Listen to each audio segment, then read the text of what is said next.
Catch the spirit of the game, the Hastings Sod Busters. Line drive, left field, base hit. 1 run scores. Here comes his second run home, and the Sod Busters have the lead. Us Hastings kids, we kind of have our own little crowd going on in the corner, so it's been a blast. The 1-2 pitch on the way. Called strike 3, and the Sod Busters are out of trouble in the 7th. I kind of get what's expected, and we're supposed to do it the right way, everything else, but at the end of the day, it is summer baseball, and we're here to improve every day, but also have a lot of fun. Sod Buster Baseball. Previously in the summer, I got to play with a kid from Japan, so that's a cool connection there, and it's just nice getting to know everybody and seeing what they like, kind of maybe they show me something that I'll like and enjoy and take on for the rest of my life. You never know. Swing and a miss. And the Hastings Sod Busters have won for the 3rd time in a row. You got to make sure you have your composure and stay true to who you are up there. You got to be able to know what kind of baseball player you are, and you got to play to your strengths. The Hastings Sod Busters. Happy Thursday and welcome to Duncan Field here in Hastings, Nebraska. It is Game 3 and the final game between the Hastings Sod Busters and the Nebraska Prospects. And how sweep it would be if the Sod Busters are to pick up a win today. They would complete the 3-game sweep over one of the best teams this summer in the Independence League in the Nebraska Prospects. This is Ryan Valenta. We will hear from Steve Stein. And we'll have our next Sod Busters spotlight and some post-game comments from Vinny Carone coming up in the broadcast. Sod Busters on this homestand have done very, very well. They started off last week against the Prospects. They went 1 for 2. They won a 9-inning game last Tuesday. Their best win so far, 15 runs scored against the Prospects last Tuesday. They would drop a 7-inning doubleheader the next game. Against the Oahe Zap, they took 2 out of 3 and have now won 2 this series against the Prospects, bringing their record on the homestand to an astounding 5-3. So the Sod Busters, regardless of this game, will win their 9-game homestand, but they will look to do it in dominating fashion against the Prospects tonight. We will have that Sod Busters spotlights and our post-game comments from Vinny Carone ahead of Game 3. All that and more coming right up on Sod Buster Baseball. Are you tired of lousy internet and faceless customer service? It's time to experience local, honest, hassle-free, and exceptional. That's the Allo promise. We not only provide crazy fast fiber internet, crystal clear TV, and dependable phone service, but we choose to become a part of the communities we serve and love when everyone calls or stops by our store to say Allo. So don't settle for mediocre, settle for exceptional with Allo. Visit us at allofiber.com/local.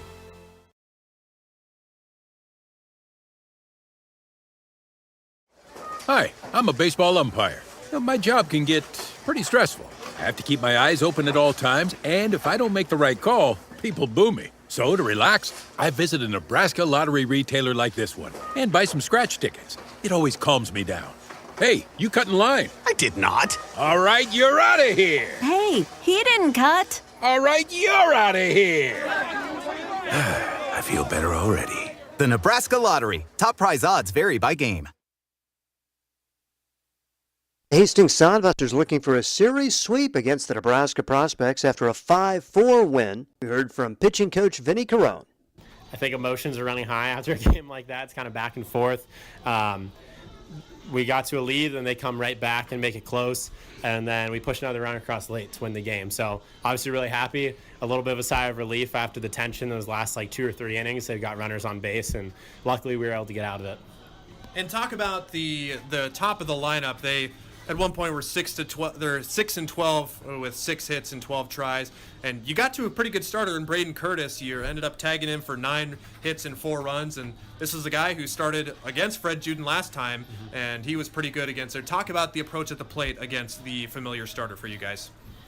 Yeah, I think there was a lot of talk throughout the game just trying to figure him out. And it was really just seeing him a few more times through. They've seen him a lot. Obviously, we've faced them a lot this summer. So I think that familiarity really helped our bats.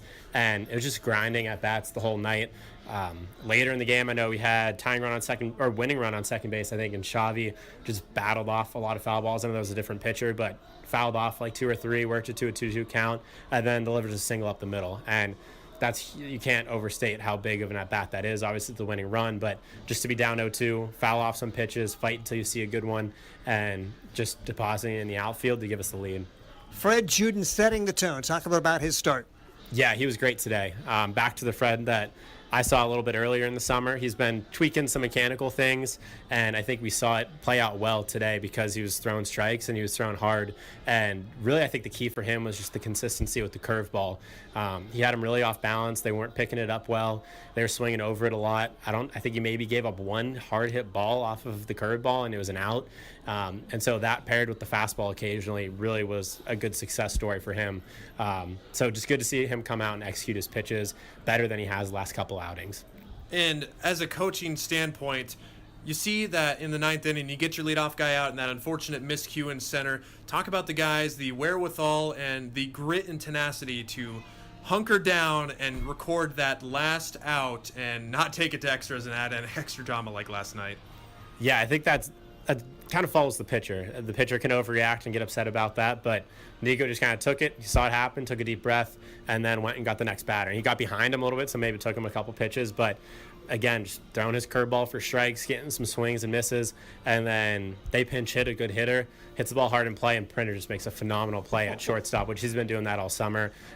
So awesome to see him come through in a big moment like that, and just big players making big plays in big moments, and that's what you need to win games. And those guys sandwiched around Braden Mackey, who had his best outing of the summer, working out of huge jams to put zeros on the board. Yeah, I think that's probably what I've overlooked so far in this interview is just he had bases loaded when he came in, strikes out the side, gets himself in a little bit of a jam, whether it's walks or misplays on defense, and then gets himself out of it. Gives up one run, but really limiting the damage there. We knew we would need we'd need to score one more run to win anyway. So just having that poise, and I think that's, again, the development for him as he gets more comfortable this summer is not hitting a batter with the bases loaded and being able to throw off-speed pitches 3-2 and throw his fastball 3-2. So you don't get out of those jams unless you can throw multiple pitches for strikes in deep counts, and he did that today, and that's why he got out of them. Hastings pitching coach Vinny Carone after a 5-4 win over the Nebraska Prospects. Same two teams getting set to go as we bring you Sod Buster Baseball. There's nothing like relaxing on a summer day.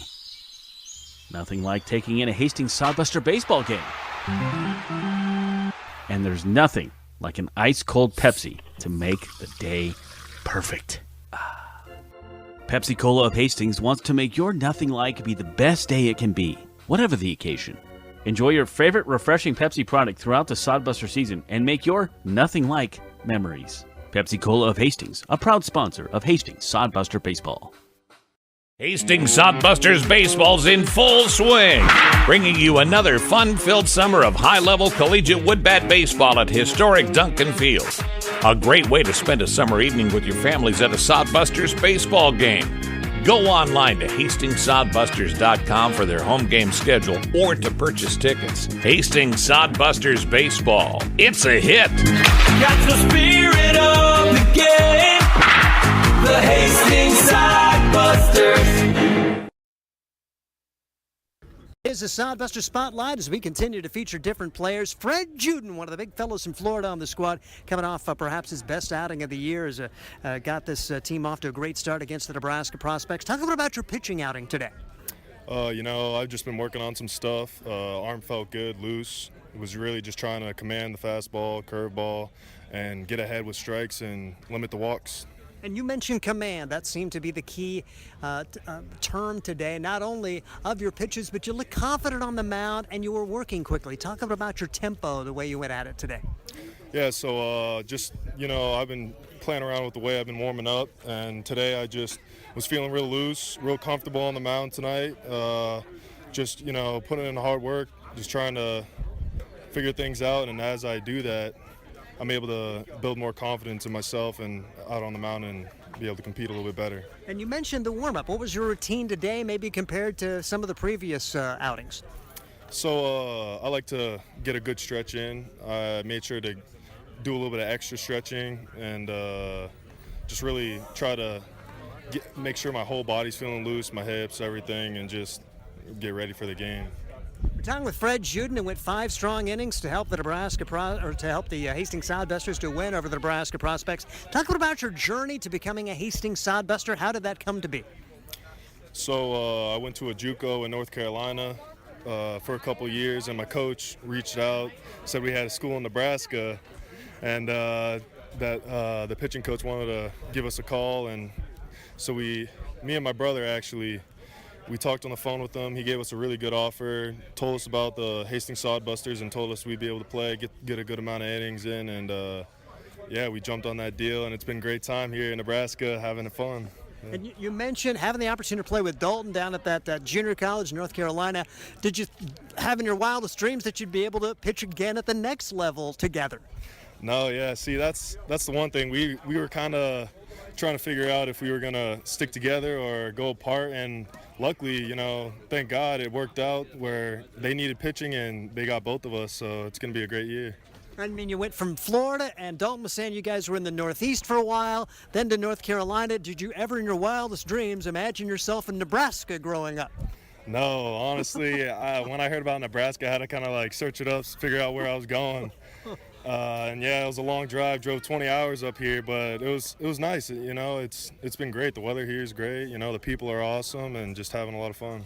York University, you mentioned getting a good offer. How does York University fit into your academic plans after your years at JUCO?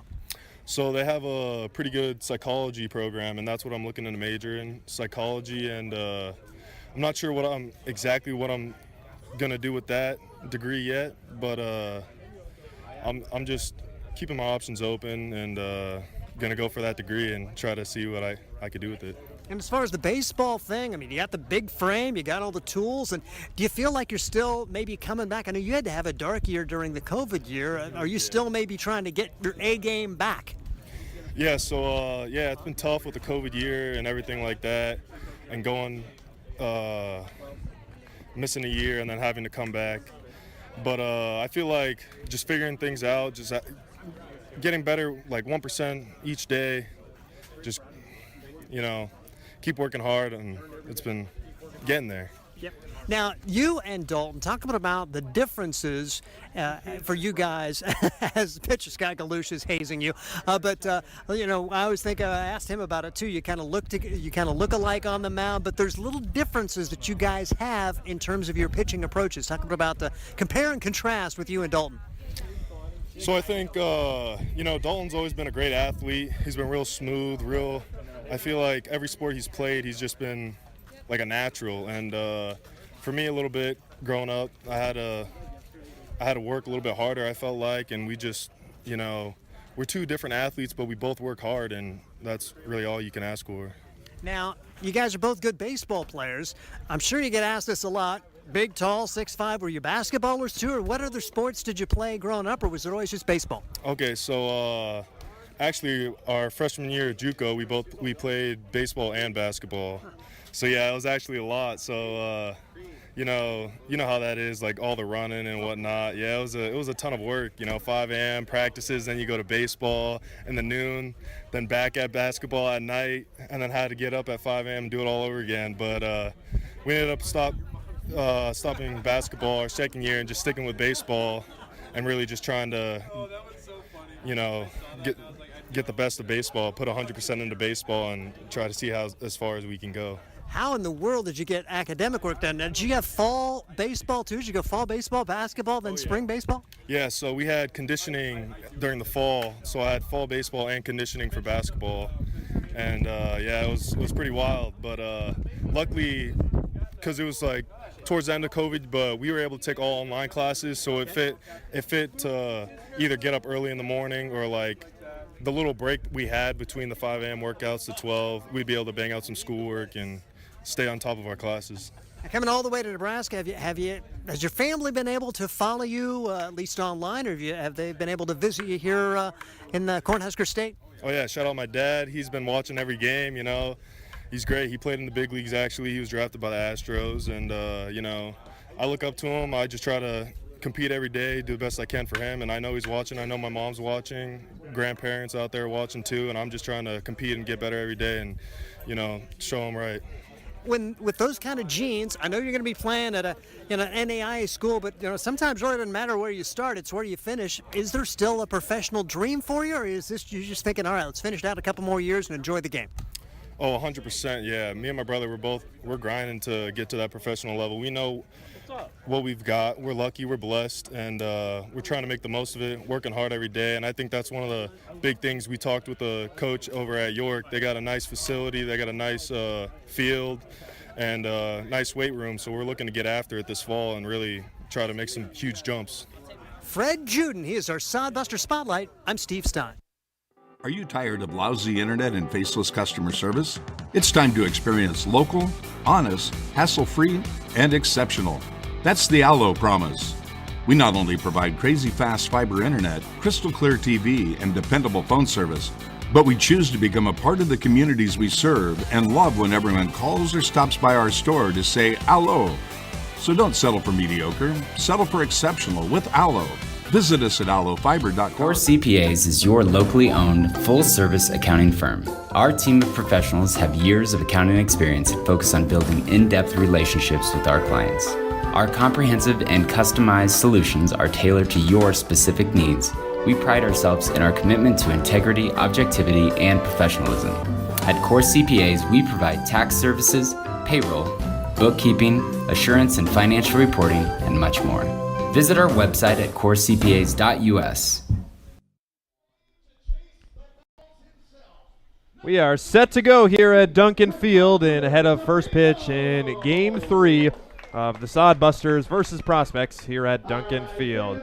Ryan Valenta, Steve Stein bringing you all the action for this third game. And like we mentioned earlier, the Sod Busters, dare we say, they are hot right now. Sod Busters have now won 4 in a row, and with yesterday's loss, the Prospects have lost 3 in a row for the first time this season. And wouldn't you ever believe it, a team that beat the Sod Busters 18-7 earlier this season has now lost 2 straight, and Sod Busters looking good and ahead of their road trip as they try and close off the successful homestand before the road trip. They will do it one more time behind Hayden Zaffino on the mound today for the Sod Busters. And it's been a story of the offense so far in these 2 games that have set the tone. And the Sod Busters have had some of their best games so far, and they will look to do the same thing today.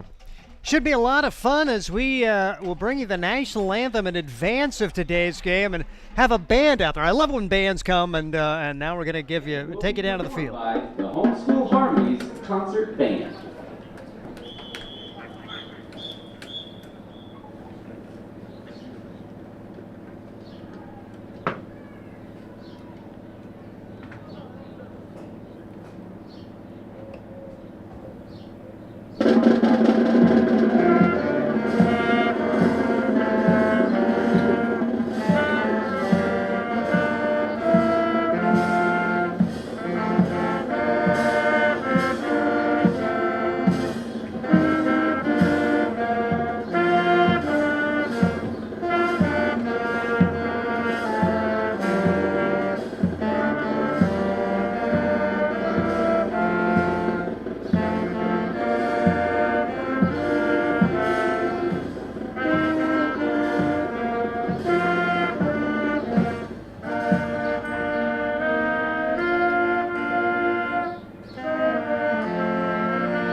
Anthem here at Duncan Field on a cloudy Thursday evening here in Hastings, Nebraska. Past couple days, the sun has been reluctant to show its face here at Duncan Field, but we appear to be out of the way of any weather of any sorts as we are set to go. And good job by the kiddos in the band as I remember myself being a wee old trombone player back in 5th and 6th grade, just learning everything, and it's a super fun time, and these kids are on the right path to success. So good to see the band here at Duncan Field. That was a French horn guy. They are homeschool harmonies, a bunch of homeschoolers coming together for a little extracurricular activity. That's pretty cool. Very cool. And I didn't even start marching band until high school, and these kids appear to be in maybe elementary, middle school, and they're already marching in step, going off the field, and with a drum cadence too. Pretty impressive for the kids at their age.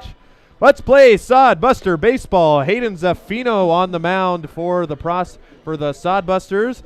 And for the visiting prospects, their lineup today, they will have Tyler Palmer, Mr. Do-It-All yesterday, starts the game off at shortstop, and we expect him to be just to the one position today. Easton Swafford bats second, plays third base. Jackson Trout batting third at first base.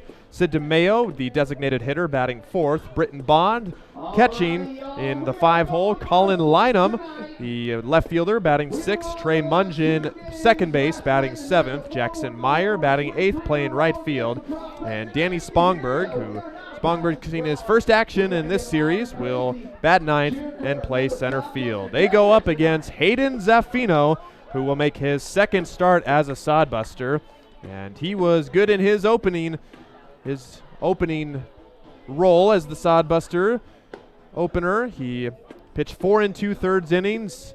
Unfortunately, an out shy of qualifying for the win last week.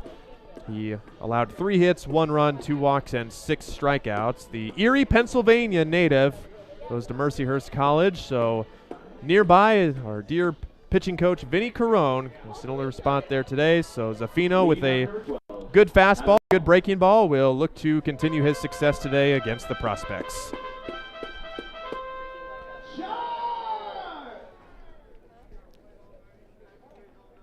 Zaffino on the mound, and Hastings College Tyler Kistler doing the catching today here at Duncan Field.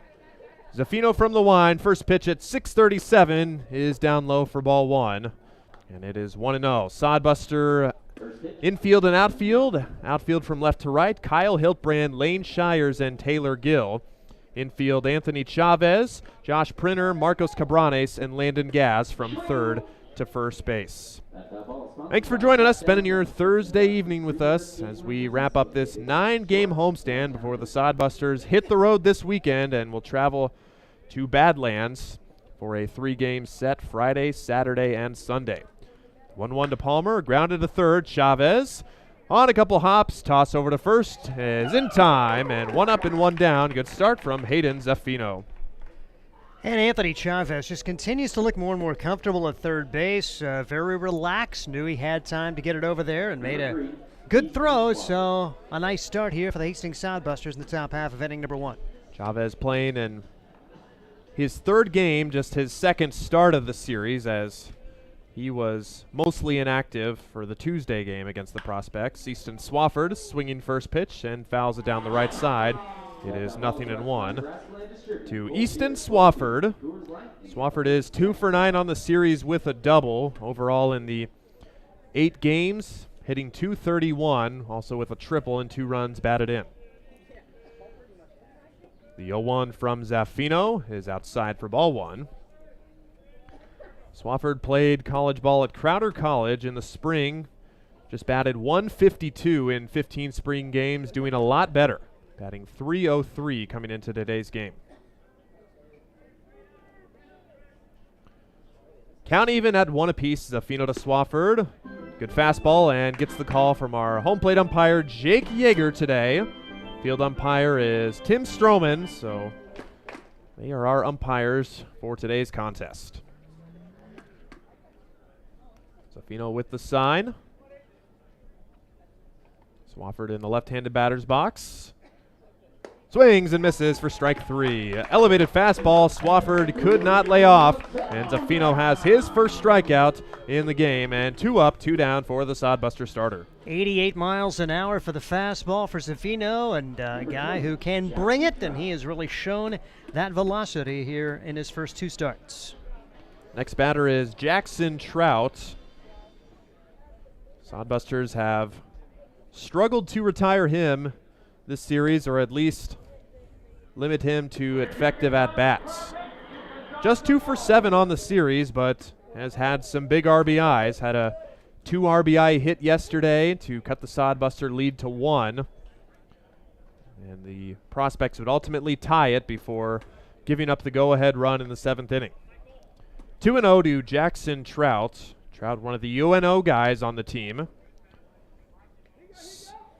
Stands in at 6'5", the tallest man on the Prospect roster.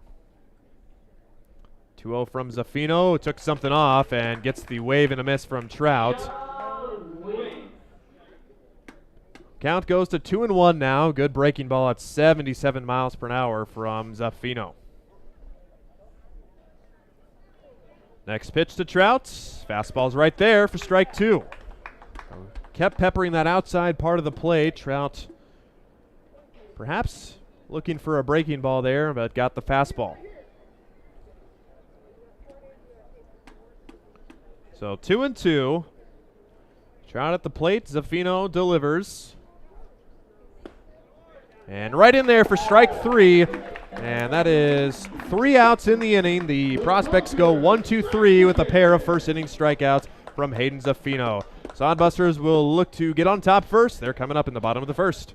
Sod Buster Baseball is sponsored by Jerry Spady Chevrolet GMC. It's one of the many ways Jerry and Greg Spady, along with their families and employees, have proudly embraced a passion for giving back to the community. The folks at Jerry Spady Chevrolet GMC realize the importance of enriching and improving the lives of their neighbors. They've accomplished this through philanthropy and active personal involvement. Featuring the top new and used inventory in the region and a certified service department, Jerry Spady Chevrolet GMC, 2750 Osborne Drive East in Hastings, or at spady.com. Make your next pit stop at the Coach's Corner, a friendly staff and a deep lineup of snacks. You can find Coach's Corner in North Hastings on Osborne Drive East. More than just a gas station, Coach's Corner is the place to get delicious pizza made fresh for you and your family. Don't take our word for it. It's so good it'll be featured at selected Sod Buster home games this season. For a convenient and clean experience, be sure to check out the new convenience store in North Hastings, Coach's Corner. We go to the bottom of the first inning. Sod Busters coming up against the Prospects and Charlie Mosser on the mound for the Nebraska Prospects. Take you through our Sod Buster lineup here today. Leading off is the same 3 in the series: Taylor Gill, Lane Shires, and Cale Jensen. Cale Jensen doing the designated hitting today. Marcos Cabranes playing second base, batting 4th. Anthony Chavez in his usual third base position, batting 5th. Josh Printer moves up to the 6th hole. He'll play shortstop. Landon Gaz, who's had a good series, plays first base, bats 7th. Tyler Kistler, seeing his first action in this series, bats 8th and catching. And Kyle Hiltbrand to round things off, batting 9th and playing left field. Sod Buster lineup has been successful against the Prospects this series, as they will look to score first once again. As may notice, no Nick Jones in the lineup today. Sod Busters finally able to get Jones a day off, as he has been practically an everyday guy in the designated hitter and first base role in the 5 hole. And so he will get the day off, and Sod Busters started off with Taylor Gill here at Duncan Field. One thing we can guarantee about the Nebraska Prospects, their defense is not going to be the same later as it is now. We heard from Trevor Varley. He's going to have some fun with his lineup on their final day of baseball for the summer season. Prospects will say goodbye to their 2023 season after today. The first pitch from Mosser is bounced probably 8 feet in front of the plate for ball 1. That one at 81 miles an hour. For Charlie Mosser, he'll make his second start of the year, 8th appearance, 12.73 ERA and 11 innings pitched. And that hits Gill on the shoulder, it looked like. Gill appears to be all right, and a leadoff hits batsman and a leadoff man on for the Busters. And that has been the issue for Charlie Mosser, control, as we see his first 2 well off the mark. He's walked 19, hit 3, only struck out 13 so far in his 11 innings. The Lincoln East Hutchinson Community College product, still trying to figure it out, and for his sake, he's hoping this last start will answer some questions, but a really rough first couple of pitches there for Mosser. Mosser is a left-hander, but has allowed 9 stolen bases on the season. Pitches ball one outside to Lane Shires. Shires with another multi-hit game yesterday. He extends his starting hit game streak to 8 games. He's gone 5 for 9 in the series. The Kearney native, like we've said this series, earlier in the season, batting just under 200. And after yesterday, Shires improves his average all the way up to 282. Good to see him having success at the plate. Fastball catches the top of the zone after the first 2 miss, so it's 2-1 to Lane Shires.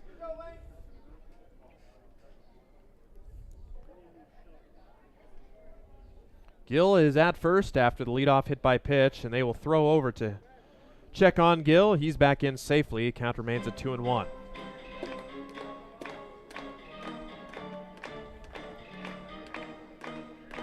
Sod Busters trying to win their 5th straight here today and would already extend their longest winning streak of the season. Long look over at Gill at first, and he's going. Pitch is bounced in there, and Bond can't handle it, and Taylor Gill will have a stolen base as he was running on the pitch. And like we said, Mosser's allowed a lot of stolen bases, and he's allowed his 10th of the year, and Gill's in scoring position with nobody out. Gill hasn't been here long, but 4 for 4 already in stolen bases. He has really been a spark plug at the top of the lineup for this Hastings Sodbuster team. So Shires now with a 3-1 count. Takes the breaking ball and gets it in there for strike 2. And the count goes full. Prospect defense behind Mosser from third to first. Easton Swafford, Tyler Palmer, Trey Mungin, and Jackson Trout. And I'll tell you about the outfield after the 3-2 pitch. And just got a piece of that one, and it got a piece of Bond too as he grimaces in a little bit of pain, and home plate umpire Jake Yeager will walk the ball out to the mound to give Bond a second. And it was odd. Bond, it bounced off his body. He nearly came up with that. That could not quite bring it in cleanly. And Sod Busters stay alive here with Lane Shires as he tries to bring home Taylor Gill and give the Sod Busters a lead against the Prospects. Well, count remains full. Shires just getting a piece of that one. The payoff once again is a called strike 3 on the inner part of the plate, and Shires is caught looking. Fastball at 85 miles per hour just clips the inner portion of the zone, and Shires is struck out. There is 1 on with 1 out. Almost an impossible pitch to hit, too. Really good one there for Mosser, who struggled early, fell behind the second batter, but gets a strikeout to kind of right the ship now. See what Cale Jensen can get done. And all Cale Jensen has done this series has gone 4 for 8. He's been 2 for 4 in each of the first 2 games. So multi-hit game for Jensen in both games of the series, as his bat is one of the hot ones right now. So 1-0 to Jensen. Taylor Gill at second. Hit by pitch and a stolen base has him there in the dirt, blocked by Bond. Count goes to 2-0.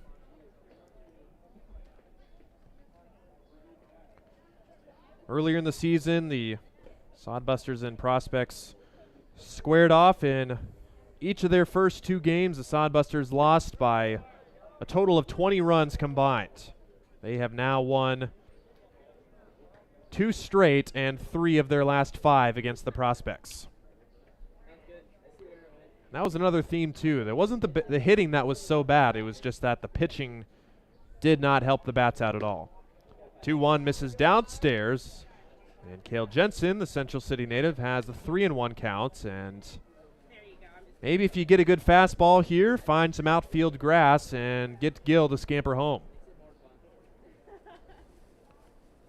After last night's win, Sod Busters now hitting .298 coming into this game against the Nebraska Prospects in 8 games. The 3-1 is to first, and that's a fair ball inside the line.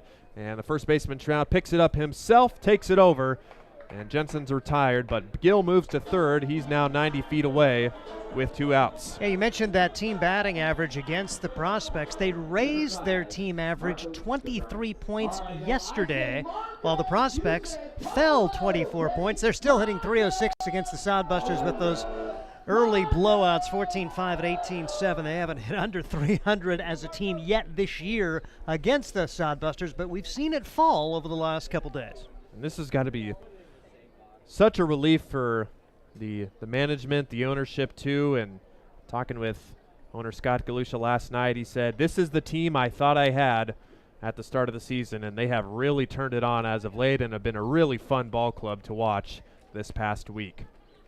Marcos Cabranes bats. He's ahead in the count, 2-0. And for Cabranes, had a forgettable day yesterday, but he is 2 for 8 on the series. Cabranes with a trio of strikeouts yesterday, and one of the few Sod Busters that did not see the ball well yesterday. But he's ahead in the count, 2-0. Soft ground ball is foul down the third base line, and the count goes to 2-1 to Marcos. Yeah, it's one of the anomalies yesterday. Sod Busters 5 runs, 12 hits, and Marcos had none of them. That's been usually when the Sod Buster offense is going, Marcos is going. Like you said, 12 hits yesterday for the guys, and both of these games been one-run games, but the Sod Busters have well out-hit the prospects so far. 14 hits to 10 hits on Tuesday, and 12 hits for the Sod Busters, just 7 hits, so they have 9 more hits in the series, but the total scoring, the Sod Busters have only scored 2 more runs.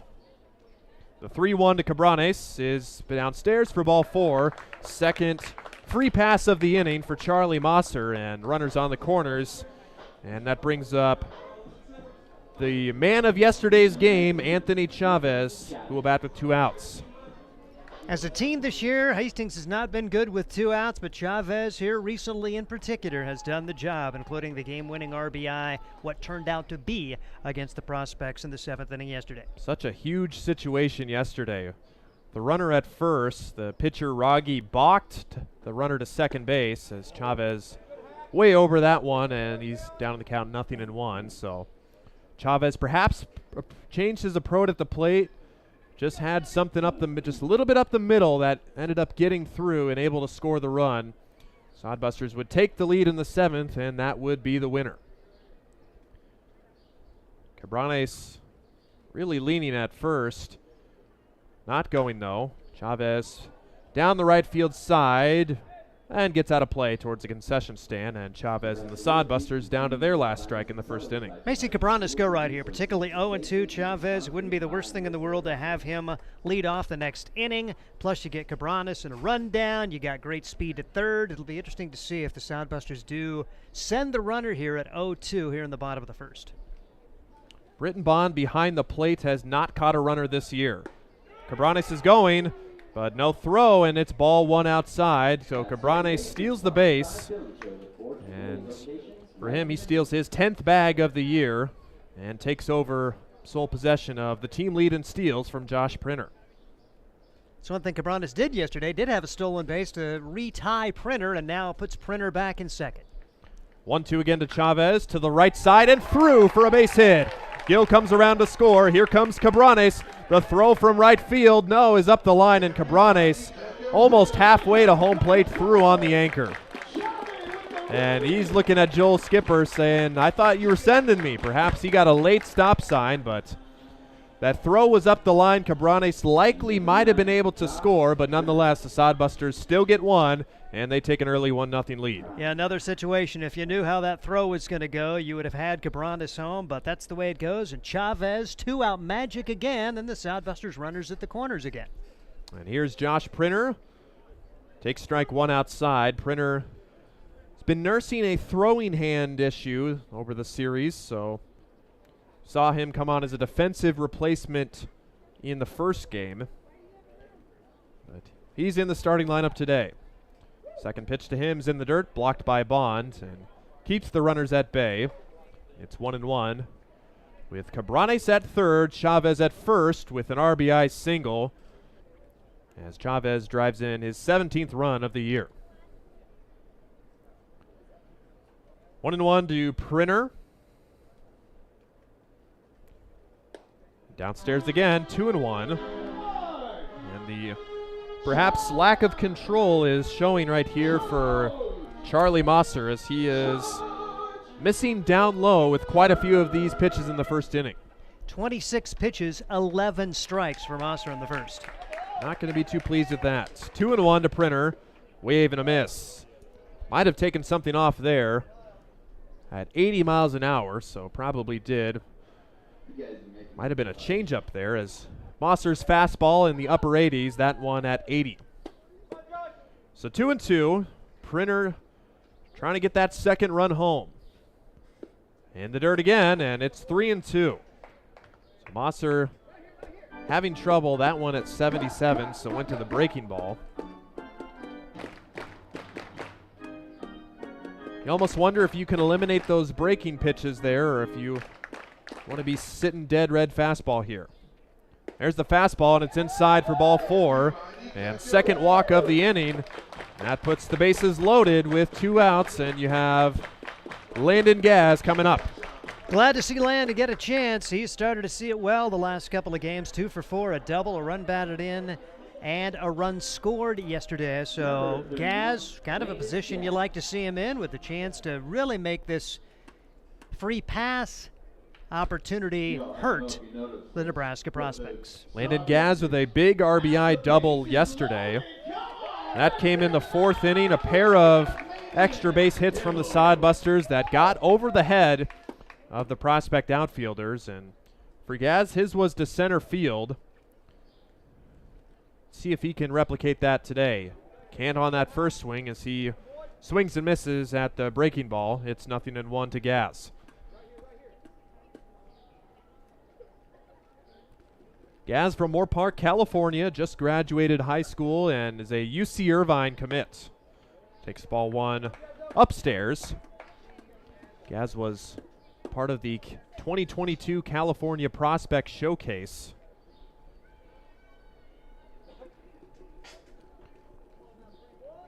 Bases loaded for the Busters. Cabranes at third, Chavez at second. Gaz gets a piece of that curveball. And it's a pitch Gaz has struggled with a little bit. Definitely a better fastball hitter.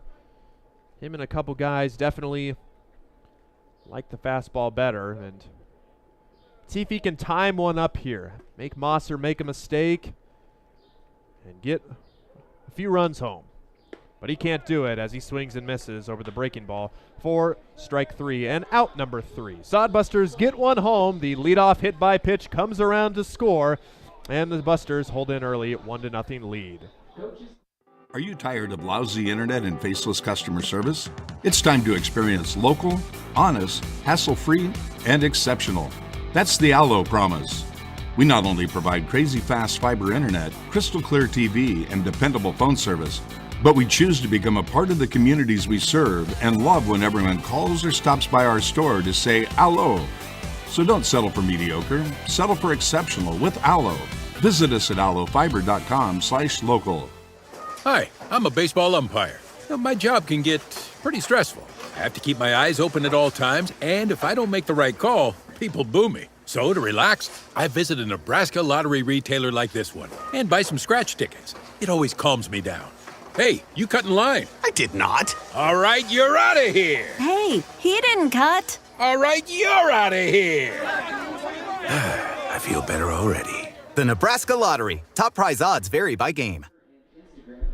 One complete. Sod Busters taking a first inning lead thanks to an Anthony Chavez opposite field RBI single, scoring Taylor Gill, who led off the inning with a hit batter.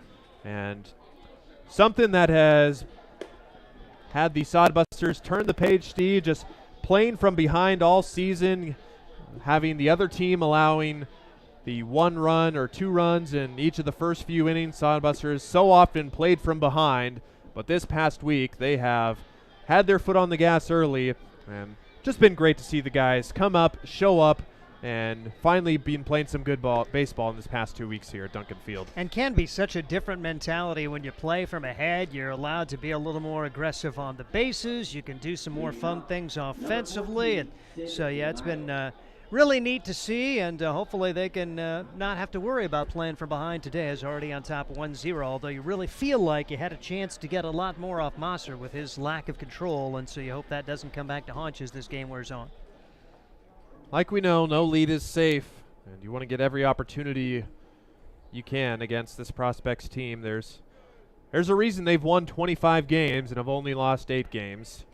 They have been very good offensively and defensively for pretty much the whole season. And Hayden Zaffino and the Sod Busters back out there. Zaffino worked a 1-2-3 inning in the first with a pair of punch-outs. So he faces 4, 5, and 6.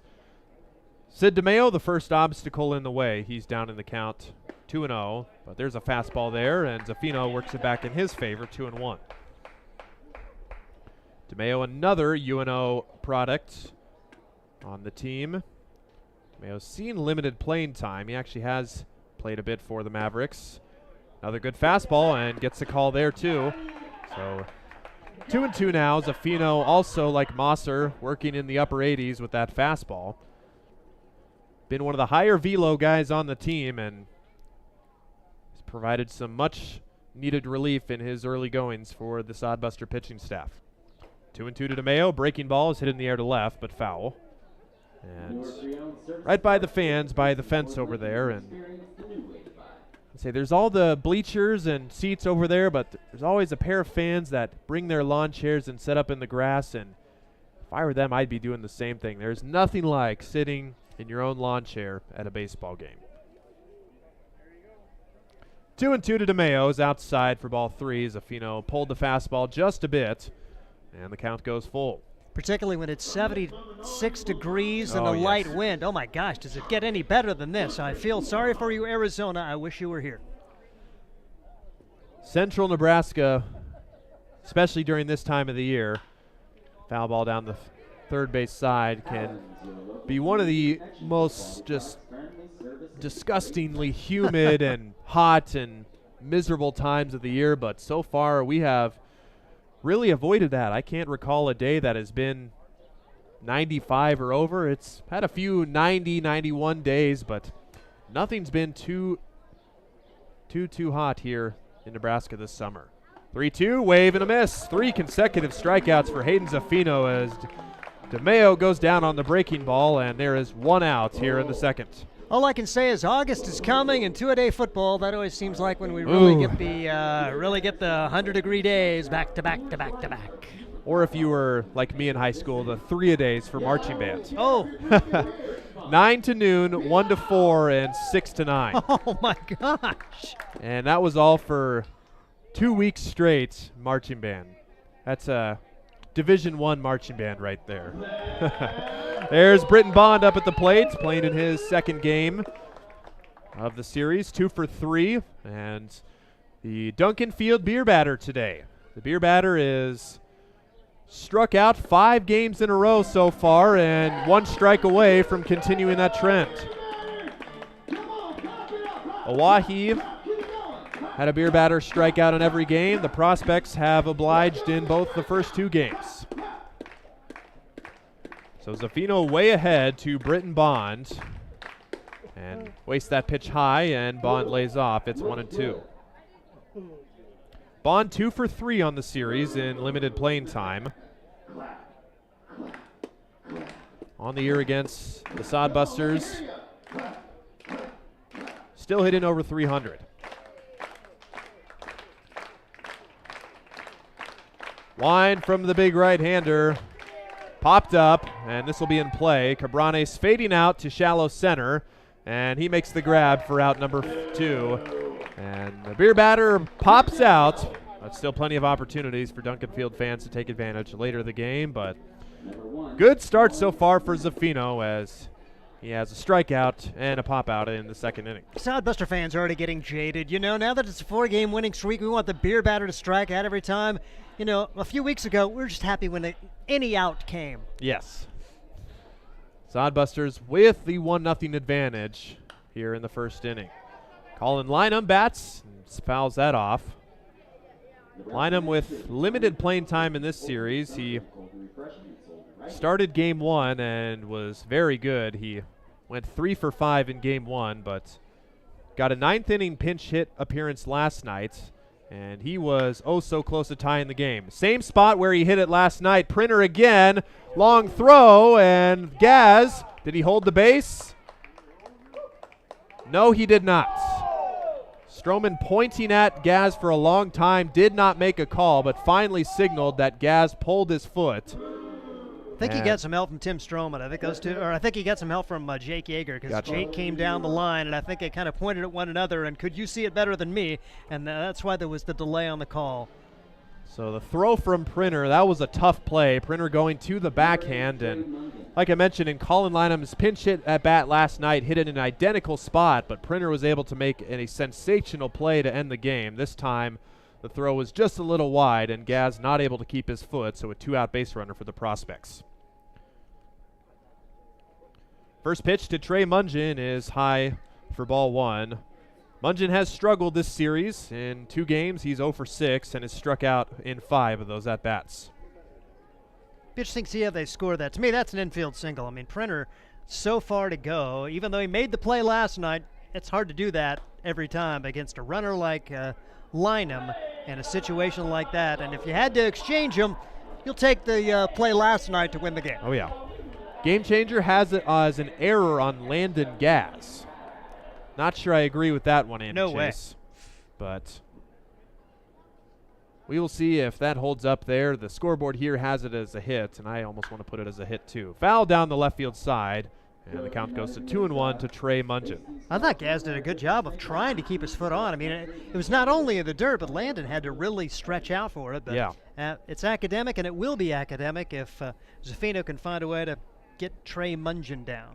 So Lynham's at first on the hybrid hitter error. You call it what you want at home. Probably could go either way. Zaffino comes home. Breaking ball misses high and tight for ball 3. And if you're Zaffino, just can't let that last play buzz you. Try and get the last out here and send the Sod Busters back up.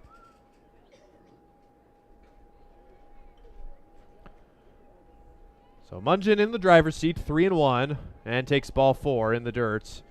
And stopped by Kistler, doesn't matter anyway. Lynham will advance to second, and Mungin to first. And 2 straight have reached now in the inning, and 8 and 9 due up for the Prospects. You mentioned it, 5 up, 5 down to begin the game. Zaffino really his first big challenge, and now you just want to get Meyer and not have to worry about Sponberg in that number 9 spot and try to end this inning right here. Jackson Meyer has struggled on the year, and with the Sod Busters, not been much exception. 154 average in 5 games against the Busters, but does have 6 RBIs. 2 hits, 6 RBIs for Meyer at the plate. He went 0 for 3 last night, or 0 for 3 in the series rather, and did have an RBI. He bats with 2 outs. Lynham speedy at second. Mungin also speedy at first. Prospects trying to get back that first inning run here at Duncan Field.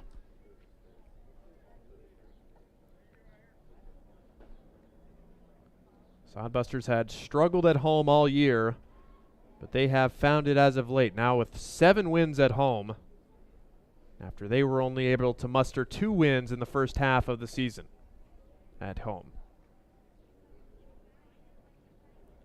The 2-0 to Meyer is popped softly to the Sod Buster dugout and will get out of play.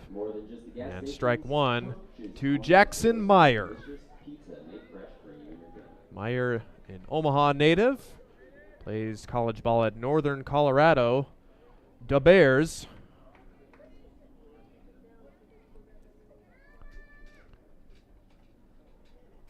So an error and a walk have put runners at first and second. And Zaffino has lost a little bit of control. He now goes 3-1 to Meyer. Meyer's walked 7 times. He's also only struck out 7 times, so not a super big disproportionate ratio for him. Fouled off the glove of Kistler, and the count goes full with 3-2.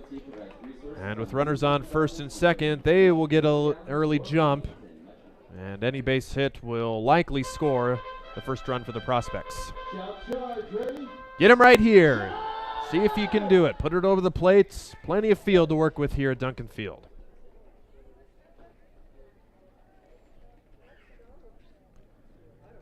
Zafino's ready with pitch number 37 coming up. Runners go, swing and a miss. Zafino works around the two base runners with 2 outs as Meyer strikes out swinging for out number 3. 4 punch outs for Hayden Zafino through 2 innings. Sod Busters looking to add some more in the bottom of the second. Let's face it, we move our bodies around a lot. And sometimes things happen. A tweak, twist, pull, strain, ache, or pain. At Fisk Chiropractic and Sports Care, their goal is to restore your mobility, keep you moving, and ensure your rehabilitation is effective, efficient, and stress-free. Do you suffer from headaches and neck pain, lower back or sciatica? Call Fisk Chiropractic and Sports Care today. Start to discover wellness through chiropractic care. Fisk Chiropractic Sports Clinic.com. Start feeling better now. Hastings College has reimagined everything. As a sophomore, you'll spend part of a semester studying abroad, and they'll cover the cost. Recognizing it's a digital world and how you learn, they'll give you an iPad Pro and Apple Pencil, tools that'll help you engage, whether you're on campus or in Paris, plus internship opportunities and professors who mentor you. Hastings even provides books. At Hastings College, you'll go somewhere. Go to hastings.edu/discover for more. Good job from Hayden Zafino to get the Sod Busters out of the second with no damage done. 2 quick outs. Zafino had set down the first 5 prospects in order. An error and a walk. Looked to be like trouble was brewing on the bases, but Zafino responded nicely to get a strikeout to end the top of the second inning. They'll go back to Charlie Mosser, and Taylor Kistler will lead it off for the Sod Busters. Leading off, number 3. Tyler Kistler. Kistler batting. He bats in the 8th hole, a newer addition to the Sod Buster roster. Another backstop for Joel Skipper at Hastings. Kistler from LaSalle, Colorado, playing in his 3rd game. Has 1 hit in 7 tries. Pitch is upstairs, 1-1 to Kistler.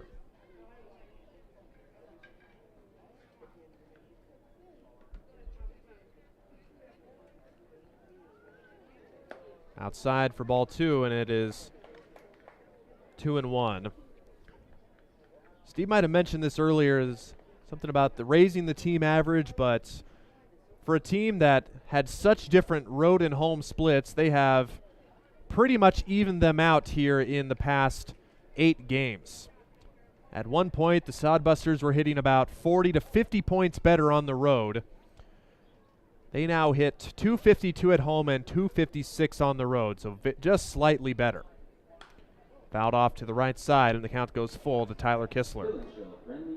And you expect to hit better on the road because you play at Duncan Field. But, yeah, that was such a big statistical anomaly. It is nice to see the Sod Busters get it going here on the home field. 26 home games for the Sod Busters, and over half of them coming in this month. Very home schedule heavy as Kistler is caught looking. Good backdoor breaking ball from Mosser. And he has his 3rd strikeout of the game and back-to-back strikeouts wrapped around the end of the 1st inning. And Mosser doing a good job of battling back from early wildness. Still got his pitch count up 33 pitches in that 1st inning, and the Sod Busters only able to plate 1 despite loading the bases and getting a bunch of opportunities. Bottom of the order in Kyle Hiltbrand. Takes ball 1 outside. Hiltbrand had the day off yesterday, but on Tuesday's game, had a 1-for-3 day and drove in 2 runs, so good series for him so far. Pitches up high for ball 2. It's 2-0. Visited with Mr. Hiltbrand yesterday before today's game, a recent graduate of high school in Atascadero and just finished his freshman campaign at Western Oregon. Takes ball 3 downstairs. So 3 straight of missed to from Mosser.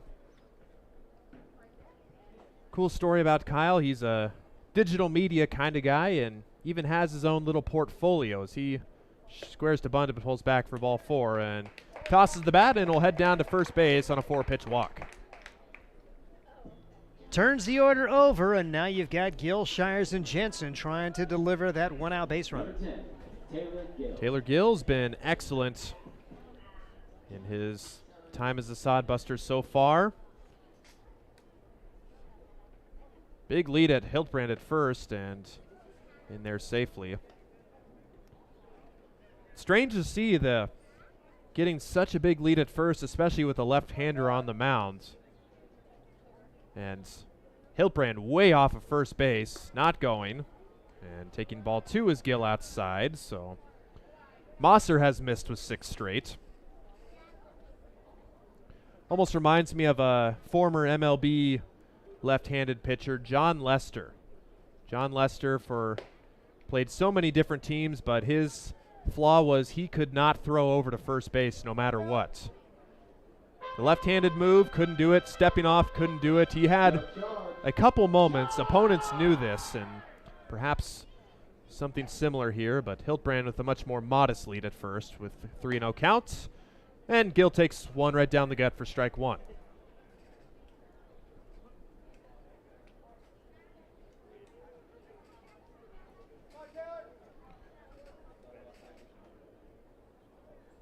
The 3-1 to Taylor Gill is to first. Great diving stop by Trout. He'll throw to second, and it hits Hildbrand in the back, and he'll think about going to third, but will hold up at second.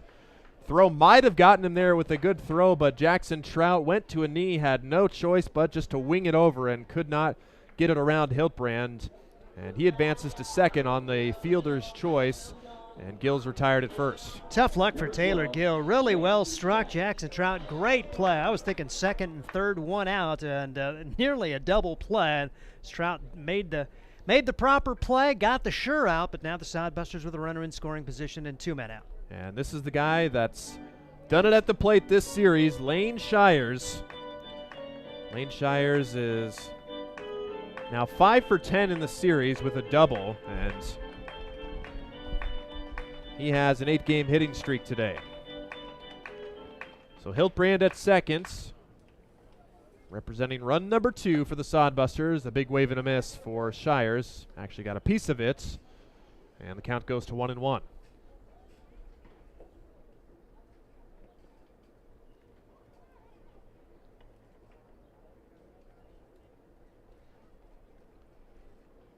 The 1-1 to Lane Shires, down low for ball 2, and the count goes to 2-1. Lane's been so good, he had the walk-off hit on Tuesday's extra inning contest. Contest that Sod Busters made it a little harder than they needed to be, but ultimately pulled through. Good pitch on the outside corner, gets the call, and it's 2-2. Before this series, the Sod Busters were 1-8 in one-run games. They have won 2 consecutive one-run games to bring their overall season record to 3-8. 2-2, and Shires following that ball all the way into the glove of the catcher, but lays off at ball 3. Got Cale Jensen due up next if Shires can reach on this payoff pitch here from Charlie Mosser. Here it comes. And Shires spoils that. That'll head towards the parking lot. It's full once again. Lots of base runners and traffic so far for the Sod Busters offensively. Just 1 hit to show. Mosser's already walked 3 and hit a batter. It's just 1 run for the Busters so far. Full count. Nowhere close for ball 4 and second walk of the inning. And Mosser not too happy with himself on the mound as he issues his second free pass of the inning, 4th on the day. And Cale Jensen with a good opportunity here with 2 outs. Can they come up with a big 2-out hit? The only run scoring with 2 outs on an Anthony Chavez RBI single. And Jensen, a rare spot in the DH role today for this Hastings Sod Buster team. Jensen sliding into that DH role with Nick Jones getting the day off. In the dirt, blocked by Bonds, and good stop from him to keep the runners put. Sod Busters had struggled earlier in the year to hit with runners in scoring position, but they have flipped the script as of late. Jensen, one of the team leaders in RBIs, as the Sod Busters hitting .265 with runners in scoring position at home. Takes ball 2 downstairs, and it's 2-0.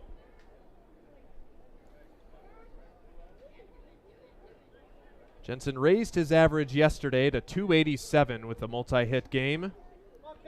5 doubles, 5 home runs. So 10 extra base hits of his 31 hits this year. 2-0 to him.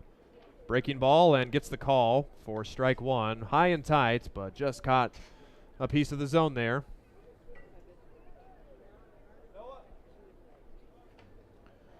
Two out RBIs looking Cale Jensen here, but he may not get an opportunity now if Mosser can't find the zone. Action stirring a little bit in the prospect bullpen. You wonder how long of a string Charlie Mosser has. Head coach Trevor Varley's at the top set of the dugout. It's ball 4 and a 2-out walk. Back-to-back walks for Jensen, and indeed, here comes Trevor Varley, head coach for the Prospects, to check on his starting pitcher after he issues his 5th walk. Hey, think how this inning could have unfolded. Taylor Gill had that rocket shot down first base line. If that is fair, if that gets by Jackson Trout, Sod Busters looking at a huge inning. They still are going to need that big 2-out hit. They left the bases loaded in the first, hoping to not do so here in the second. It'll be up to Marcos Cabranes to try to, again, not do too much. Make sure that Mosser throws a strike. Do what he does best. Cabranes, the team leader in hits, did not have one yesterday, but had a multi-hit game in Game 1, and safe to assume the Puerto Rican is enjoying his first summer here in the United States. Cool story from Marcos. He from Puerto Rico. He plays college baseball at Arkansas Tech. He got his connection through the Arkansas Tech Wonder Boys, who quite a few of them have played for the Sod Busters over the past few years. 3 on the roster here this year. And Cabranes joining the Wonder Boys here at Duncan Field. Pitch number 1 is downstairs for ball 1. Went to the breaking ball there and just missed. So Marcos is ahead, 1-0.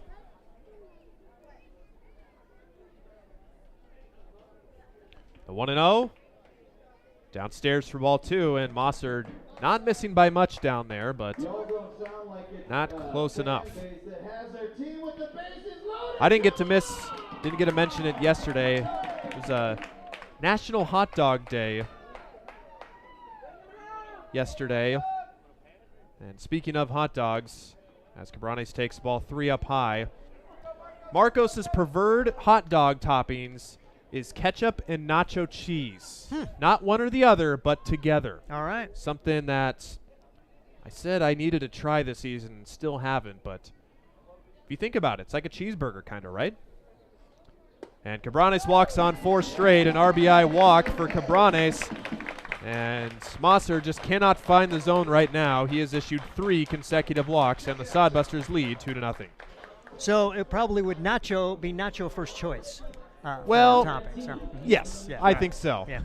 Totally got it. It was such a potentially great line, and I messed it up. Sorry about that. Hey, that gets to Chavez. Here's a chance. It's a big spot in the ball game, by the way, Ryan. This is prime position for Anthony Two Bags Chavez. He is tied for the team lead with 9 doubles, and he was the hero last night, and he has the game's first run batted in the first inning as he bats in the second. 7th man to come to the plate in this inning. Taking all the way and taking strike 1, and probably not a bad idea there. But Mosser able to find the zone. It's 1-1. 66 pitches, 25 strikes. Yet the Sod Busters only able to push 2 across so far. 1-1. Wow, wave and a miss from Chavez, and he did not get that one. Count goes to 1-2. And that was ball 2. That's unfortunate. So now really has to battle here. Don't try to do too much, Anthony. Just put it in play. One of the guys who looks like he's almost trying to hit a home run every time. Outside for ball 2, and Chavez lays off that one. Count goes to 2-2. Bases remain loaded of Busters. Shires at second, Jensen at first, and Cabranes at first. All via 2-out walks. Just got a piece of that one and went to the breaking ball again, and Again, that's something Chavez seemed to have trouble with, hitting that breaking ball. He has timed it better as of late, but just not able to put solid contact on it. Spongberg in center field is, it's 4:08 to center. He's probably at the 3:30 mark back there. If you can just bloop one in there, or you can hit one to deep left field, and that ball is one hop off the wall. Shire scores. Jensen scores. Here comes Cabranes. Chavez on his way to third, and he is in there safely. Chavez with an RBI bases clearing triple. Shows off the power there, and he is Anthony three-bag Chavez as he picks up his second triple of the year. Well, not too bad. He's got 4 runs batted in through the second inning, and there will be a pitching change for the prospects. Sod Busters looking for the big 2-out hit. They get it, and they take a 5-0 lead with Chavez having 4 of those runs batted in. Chavez now with 2 triples on this homestand as he clears the bases for the Sod Busters, and they take a commanding 5-0 lead in the second inning. We'll step aside with a new pitcher warming up. We'll be right back on Sod Buster Baseball. Are you tired of lousy internet and faceless customer service? It's time to experience local, honest, hassle-free, and exceptional. That's the Allo promise. We not only provide crazy fast fiber internet, crystal clear TV, and dependable phone service, but we choose to become a part of the communities we serve and love when everyone calls or stops by our store to say Allo. So don't settle for mediocre, settle for exceptional with Allo. Visit us at allofiber.com/local. Hi, I'm a baseball umpire. My job can get pretty stressful. I have to keep my eyes open at all times, and if I don't make the right call, people boo me. So to relax, I visit a Nebraska lottery retailer like this one and buy some scratch tickets. It always calms me down. Hey, you cut in line. I did not. All right, you're out of here. Hey, he didn't cut. All right, you're out of here. I feel better already. The Nebraska Lottery. Top prize odds vary by game. 5-0 Sod Busters in the bottom of the second inning. Those 5 runs just on 2 hits. Both hits, the man at third base, Anthony Chavez, who has provided 4 out of the 5 RBIs today for the Hastings Sod Busters. Bases clearing triple over the head of Lynham. And you got to wonder if any other place that might be a grand slam right there, but Chavez will certainly take that 3-run triple. Chavez is heading home, but Printer grounds the first one to first, and he is out there as the ground out goes 5-3. Swafford retires. Josh Printer at first, and Sod Busters will have that 4-run inning as they take a 5-0 lead into the third inning. We'll be right back. There's nothing like relaxing on a summer day. Nothing like taking in a Hastings Sod Buster baseball game. And there's nothing like an ice-cold Pepsi to make the day perfect. Pepsi Cola of Hastings wants to make your nothing like be the best day it can be, whatever the occasion. Enjoy your favorite refreshing Pepsi product throughout the Sod Buster season and make your nothing like memories. Pepsi Cola of Hastings, a proud sponsor of Hastings Sod Buster Baseball. Let's face it, we move our bodies around a lot. And sometimes things happen, a tweak, twist, pull, strain, ache, or pain. At Fisk Chiropractic and Sports Care, their goal is to restore your mobility, keep you moving, and ensure your rehabilitation is effective, efficient, and stress-free. Do you suffer from headaches and neck pain, lower back or sciatica? Call Fisk Chiropractic and Sports Care today. Start to discover wellness through chiropractic care. Fisk Chiropractic Sports Clinic.com. Start feeling better now. We go to the third inning at Duncan Field, and Sod Busters break it open early. They're up 5-0. And, boy, something has just clicked in this offense, Steve, and it just seems like they cannot be stopped at any cost right now. It's great to see. And given opportunities, you need to take advantage, and the Sod Busters do it thanks to the big extra base hit from Anthony Chavez. You thought that maybe there was going to be disappointment again as the Sod Busters had the bases loaded. Chavez down in the count and crushes one to left, and the Sod Busters getting 4 runs batted in from Chavez. And to put it in perspective, Charlie Mazur throws 71 pitches to get 5 outs. Cooper Tessendorf, the relief pitcher, comes in and throws 1 pitch and got the last out of that inning, but the damage certainly done. And now you've got the Nebraska prospects coming to the plate. Hayden Zaffino given a little run support now. He's been outstanding in his first 2 Sod Buster appearances, but this is a team that certainly has the offensive firepower to come back, and one of those guys who's going to be in there now is Danny Sponberg. He did not make the trip first 2 days, but he is here for game number 3. The Creighton prep guy went to Southeast Community College and now is signed with Bellevue University. Has had a really good summer, 369 for the year, 16 runs batted in and 17 runs scored. Led the team in stolen bases much of the summer, is now in second in that category. And his first pitch swinging here. Marcos Cabrera's second baseman's got it.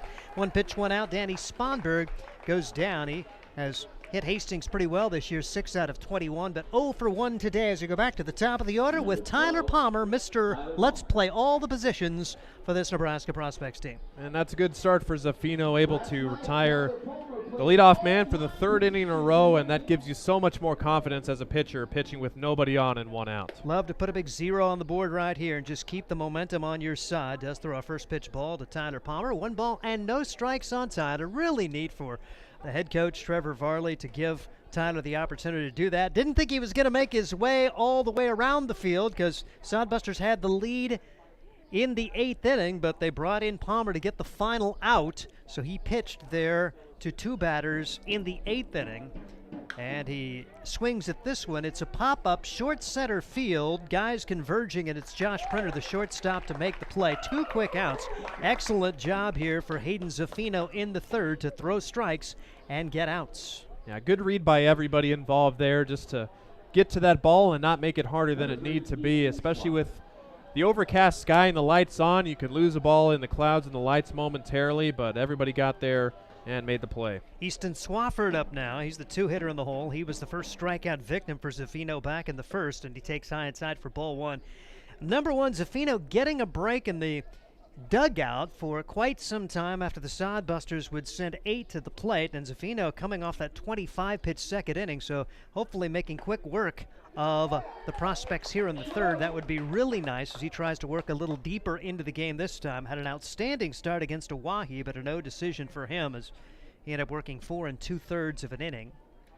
As the 1-1 pitch is upstairs for ball 2, 2 balls and a strike to Easton Swafford. Multi-talented player for this team, batting just over 300, leads the team with 8 doubles, has a couple of triples, and has scored 24 times as well for this squad. 2-1 delivery and took something off of that one, but Zaffino just misses. It's now 3-1 on Swafford. So Swafford's versatility yesterday as Palmer was making his trek defensively around the field, Swafford played some right field. He's been mainly an infielder, and he'll take strike 2 as he tosses the bat away, and now he'll have to go get the bat back, and probably not too enamored with the call from Jake Yeager. Tim Strom, the field umpire here at Duncan Field. 367 on the right field line, 370 to left, 405 to the alleys, 408 to straightaway center, and a picture-perfect night for baseball. 3-2 pitch, and this one is rifled to the right center field gap, but the Sod Busters going to make the play. Taylor Gill has some wheels out there and makes it look easy, and the prospects are down in order in the 3rd. It remains Hastings 5, Nebraska nothing, and this is Sod Buster Baseball. Hastings College has reimagined everything. As a sophomore, you'll spend part of a semester studying abroad, and they'll cover the cost. Recognizing it's a digital world and how you learn, they'll give you an iPad Pro and Apple Pencil. Tools that'll help you engage, whether you're on campus or in Paris. Plus internship opportunities and professors who mentor you. Hastings even provides books. At Hastings College, you'll go somewhere. Go to hastings.edu/discover for more. Core CPAs is your locally owned, full-service accounting firm. Our team of professionals have years of accounting experience and focus on building in-depth relationships with our clients. Our comprehensive and customized solutions are tailored to your specific needs. We pride ourselves in our commitment to integrity, objectivity, and professionalism. At Core CPAs, we provide tax services, payroll, bookkeeping, assurance and financial reporting, and much more. Visit our website at corecpas.us. Head to the bottom half of inning number 3. Good go for the Sod Busters. They lead it by a score of 5-0. They held at the bottom of the order 7, 8, and 9. And Cooper Tessendorf threw a heck of a lot more warm-up pitches than he did in the game. He came in relief of Charlie Mazur. Kind of like his appearance yesterday in the game. Tessendorf came in for 2 batters to play right field when they made the adjustment and put Tyler Palmer in the game. So he hardly got in the game yesterday and was hardly in last inning, but did get the out. He is 0-0, a 3.39 ERA, making his 7th appearance in 20 2/3 innings. He's allowed 15 runs, 10 of those earned, 26 hits and 17 strikeouts. He's a Columbus Lakeview guy who's now at Northern State. Here's Landon Gaz. He was a strikeout victim against Charlie Mazur to end the first inning, and he takes a first pitch strike from Tessendorf. So back-to-back left-handers coming out here for this Nebraska prospect squad. As the 0-1 delivery is on the way, and this one is bounced to the left side. Third baseman charges, has got it. The throw to first in time. Well played there by Easton Swafford. And there's one out here in inning number 3. Looks like same defense right now for the prospects. We expect a little bit of moving around, if you will. They're going to play some different guys in different spots. It's their last game of the year, so they've had a lot of fun today in their warm-ups. Didn't do a lot of baseball activities, and so Sod Busters just try to take advantage of that, if you will, and they took advantage of some wildness to Charlie Mazur and now have a 5-0 lead as Tyler Kistler bats for the second time. He was a strikeout victim, and he takes a couple of pitches low. 2-0 to the count now on Tyler Kistler. Kistler, catcher out of Hastings College and from LaSalle, Colorado, 1 for 7 in the early going. Had a hit against Oahe, 1 for 5 this past Saturday. And he's ahead in the count, 3 balls and no strikes. Walks the big story for Mazur as he gave up 6 free passes. Also hit 1 and struck out 3. And the Sod Busters taking just about full advantage. They did lead the bases loaded in the first, but put up a 4 spot in the second. And now it's a walk here for Tessendorf as Tyler Kistler becomes the first base runner of the third. 1 on, 1 out for Kyle Hiltbrand. Kyle Hiltbrand playing left field maybe for the first time this year. I'm sure the first time here at Duncan Field, because Cale Jentz has pretty much been the everyday left fielder. But if you're going to pick a day to play left field, today's the day. A little bit overcast, don't have to battle the sun. You do have to battle 405 feet out there, but left field at Duncan Field is awfully wicked when the sun is right in your eyes, but thankfully that's not a factor. As Hiltbrand ahead in the count here, 1 ball and no strikes, and the pitch.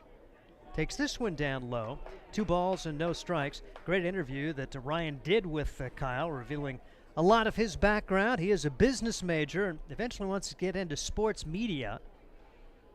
2-0 delivery is taken for a strike and very media friendly as he's a tremendous interview. 2-1 the count on Hiltbrand. Throw over to first base and Kistler not going anywhere. See if they can get the read on the second left-hander of the day, Tessendorf, after Mazur started the other southpaw out there. 2-1 delivery on the way. Pitch is taken upstairs. 3-1 the count now on Kyle Hiltbrand. Hastings very patient at the plate.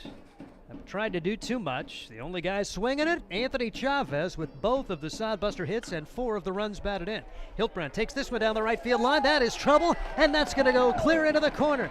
Here comes Kistler flying around second. He hits the third base bag. He's going to try to score, and the Sod Busters have their second triple of the day. Kyle Hiltbrand, welcome to the Triple Club here on this Thursday, and he has a run batted in, and the Sod Busters lead it 6-0.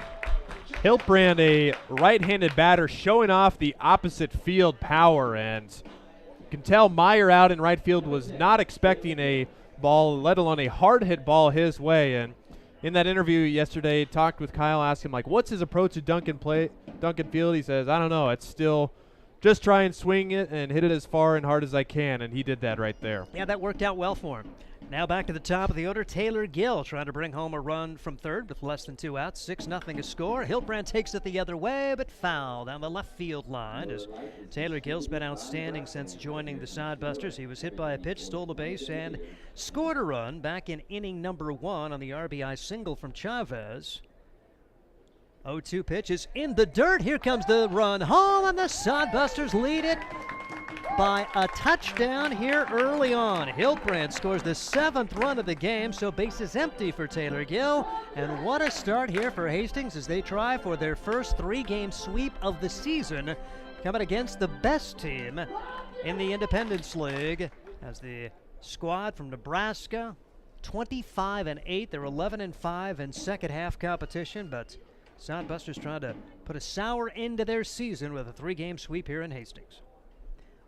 1-2 pitch on the way, and this one off the fist for Taylor Gill stays alive as the Ohio University Bobcat recruit. Stepping in the left-handed box, trying to reignite a one-out rally here. A walk and a triple after a ground out from Gas. This one is hit to the right side. Swafford can't handle it. Or I should say it's Mungeon who had it bounce off of his glove. He showed good range to get there, but could not field it cleanly, and likely the first error of the game on the Nebraska prospects, as Hastings will have a runner at first and one man out for Lane Shires. Definitely took a funky hop there, and Mungeon not able to corral that ball, and Sod Busters just having everything go right for them in the first 3 innings here. As a runner at first, and Lane Shires steps in. He grounds this one back up the middle. Shortstop's got it. Dish to second. Mungeon turns, throws, and Lane Shires way too much speed there, so it is a fielder's choice grounder. They will erase Gill at second base, as saw the shortstop Tyler Palmer dish it over to Mungeon. Sod Busters try to continue the inning here with Cale Jensen.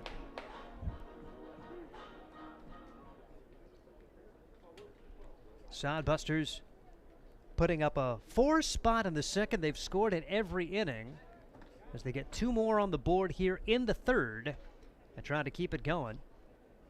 Thinking Lane Shires might be off. Tessendorf throws over to first. Shires a decent lead, not as big as Hiltbrand had last inning. Pitch low into the dirt. Good stop there for Bond. As Cale Jensen had a walk and a run scored back in the second inning. Jensen the DH for the Hastings Sod Busters. 7-0. Sod Busters on top. Here's the pitch. Little fister back up the middle, and that is going to be fielded by the shortstop, who will throw to first. Unbelievable range for Tyler Palmer.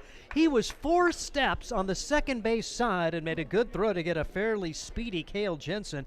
After all of that, the Sod Busters will get a pair of runs. They lead it 7-0 as we head to the fourth, and this is Sod Buster Baseball.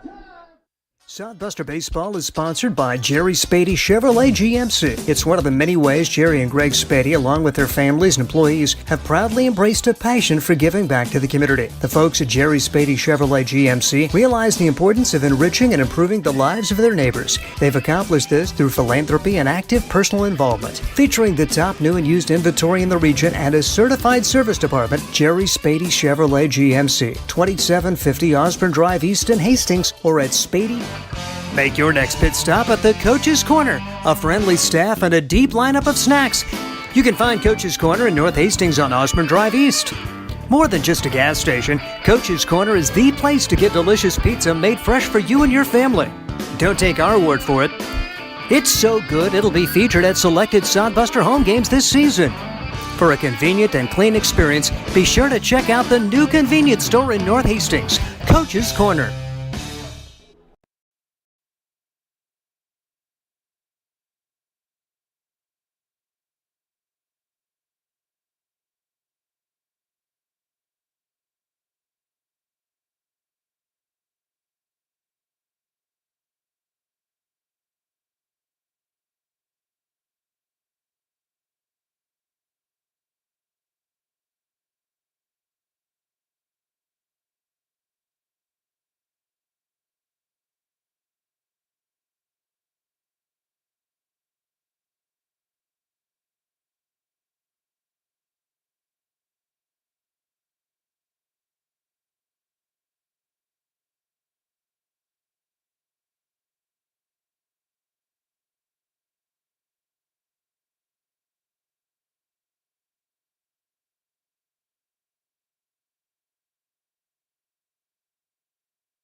is winning 15-8 before losing a doubleheader on July 12th, but a pair of wins here this week and trying for a sweep. 2-2 pitch on the way. Swing and a miss.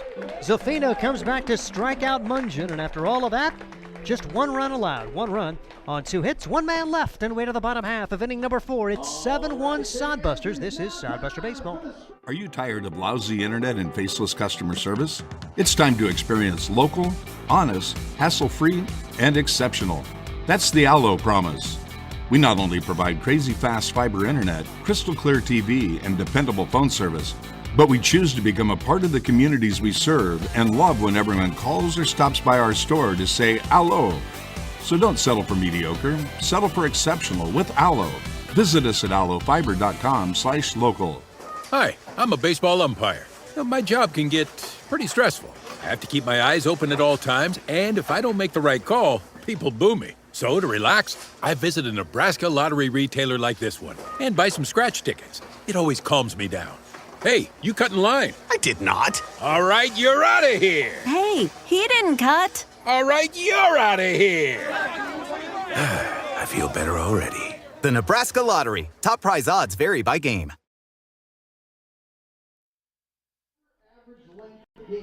Head of the bottom half, inning number 4, the Hastings Sod Busters. They are leading it by a score of 7-1. Cooper Tessendorf is back out there as Tessendorf, the left-hander, was able to get through that last inning, but did allow 2 runs. 1 out walk to Kistler and an RBI triple for Kyle Hiltbrandt, and then Hiltbrandt would come around to score on a wild pitch as the Sod Busters see what they can get done with Marcos Cabranes, Anthony Chavez, and Josh Printer against Tessendorf, the second pitcher today. Looks like the defense still looking fairly normal for this prospects crew. Trevor Varley said they may have some fun. They may feature an all left-handed middle infield before this game is said and done. Tremendous athletes on this team, so they may playing a little bit out of position before it's all said and done in their season finale. One way or the other, it's been a great summer for the Nebraska prospects. Good bunt down the third base line. That is a dandy. No chance. Marcos Cabranes, who has scuffled a little bit trying to get bunts down. That is about as good as it gets as he puts it down the third base line, and Easton Swafford just eats it. Doesn't get much better than that, and not expecting the bunt there, and Cabranes, perfect bunt there, and another leadoff man for the Sod Busters. No drama here for Chavez. How's he going to do? I mean, he had the 2-out RBI single back in the first, 3-run triple in the second with 2 outs. This is boring, just a runner at first and nobody out. Not a lot of drama in this particular at-bat, but we'll see if he can go 3 for 3 in the first 4 innings. When you're already going through the lineup a third time in 4 innings, it's probably going pretty well, and it has been for the Sod Busters on top by a score of 7-1. Anthony trying to keep it going. Pitch taken outside for a ball, 2 balls, and no strikes. And, man, you love it when you're in a roll like this. Gets the big 2-out hit yesterday to bring home the go-ahead run, and because baseball, 7 out of 10 times it goes against you. Runner goes. They had picked him off, throw down to second base, and Cabranes is out. A caught stealing there. As Cabranes took off, it goes 1-3-6 on the caught stealing, and Cabranes is gunned down, so the base is empty now for Chavez.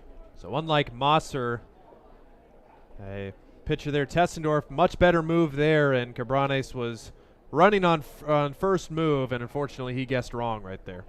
And so now Chavez, with the bases empty, tries to reignite the rally. Bounces this one to the left side. Swafford makes a backhand stop. Long throw. Not in time. That high hop giving Chavez an opportunity to hustle down the line, and he is 3 for 3 in the game. Can't stop Chavez right now. 3 of 6 hits now for the Sod Busters, and he's just got everything going right there for him, and a big smile on his face down at first. So Josh Printer steps to the plate. Printer, a walk and a ground out, his first 2 times up for the Hastings Sod Busters as Tessendorf brings it in. Oh, and the bat gets away, and Joel Skipper, thankfully he's young and has those young legs, as he had to scamper out of the way. That you kind of take it personally when that bat comes right at you, and Printer's going to grab a different bat, or maybe he'll get his old bat back, and you may see Skipper come down. And no, I thought he was just going to, come after him with that bat, but no hard feelings there. They're going to be giving Joel a hard time about that as he, you feel the foul balls coming at you, but you're a real man when you start catching the bats flying through the air. Here's Printer with a count of no balls and a strike, and he got his money's worth on the swing, I'll tell you that. As it pretty much carried in the air to the third base coach's box. Decent lead for Chavez, and the pitch is low into the dirt. Good stop there for Bond. Bond with the big hit for the Nebraska Prospects, that RBI double to give them their only run. The Sod Busters have a 7-1 lead and looking for more, scoring in each of the first 3 innings, 1 in the first, 4 in the second, and 2 more in the third. Printer is at the plate as he watches this one go by for ball 2. 2 balls and a strike on Josh Printer. Printer, a potential pre-physical therapy or physical therapy assistant major in college. Takes this pitch for ball 3. 3 balls and 1 strike on Josh Printer. Shortstop of the Sod Busters had an amazing play to end the game yesterday, throwing out a really good runner on a ball deep in the hole to his right. Fouls this pitch away. We're back to 3-2. As Colin Lynham put it in a tough spot, and Printer threw him out with the game on the line to give Nico Riera his first save as a Sod Buster, and to give Braden Mackey his first victory of the year. 3-2 pitch on the way. Little liner toward the second baseman. Mungeon, a nice stop. Throws to second for 1, over to first. No chance there. It's another fielder's choice grounder. Great job for Mungeon to not think about just taking it to first, but wheeled and threw back to second. They tried to get the double play as Tyler Palmer made the throw, but 2 outs in the inning. And now it'll be Landon Gaz up there. Yeah, going to the first base side, you always want to get an out for sure. Mungeon rolled the dice, and he hit the number there and was able to get him in there. Pickoff play, and Printer nearly gunned down. Prospects thought they had him. If there's good news in that outcome, probably a little more speed, as Printer, one of the top stolen base guys on the squad. We'll see if he gets a read on Tessendorf, who seems to be fairly elusive. And the pitch swung on and missed by Landon Gaz. No balls and a strike. He's 0 for 2 in the game. Don't know if you send Printer or not. Like I said, it's been a little tougher against Printer than it was against Charlie Mosser. Both left-handers. Throw over to first, and Printer back in comfortably. We saw Marcos Cabranes just take off on first movement, and Tessendorf able to throw over, and they were able to get Cabranes down at second base.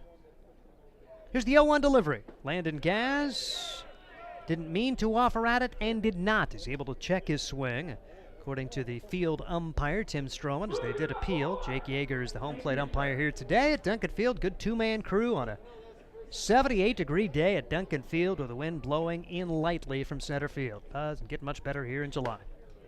Pitch taken upstairs. Count goes to 2 balls and a strike on Landon Gaz. I mean, Californians come in, they think, man, is Nebraska always like this? They might want to live out here. Well, sometimes July can be pretty oppressive. 2-1 the count.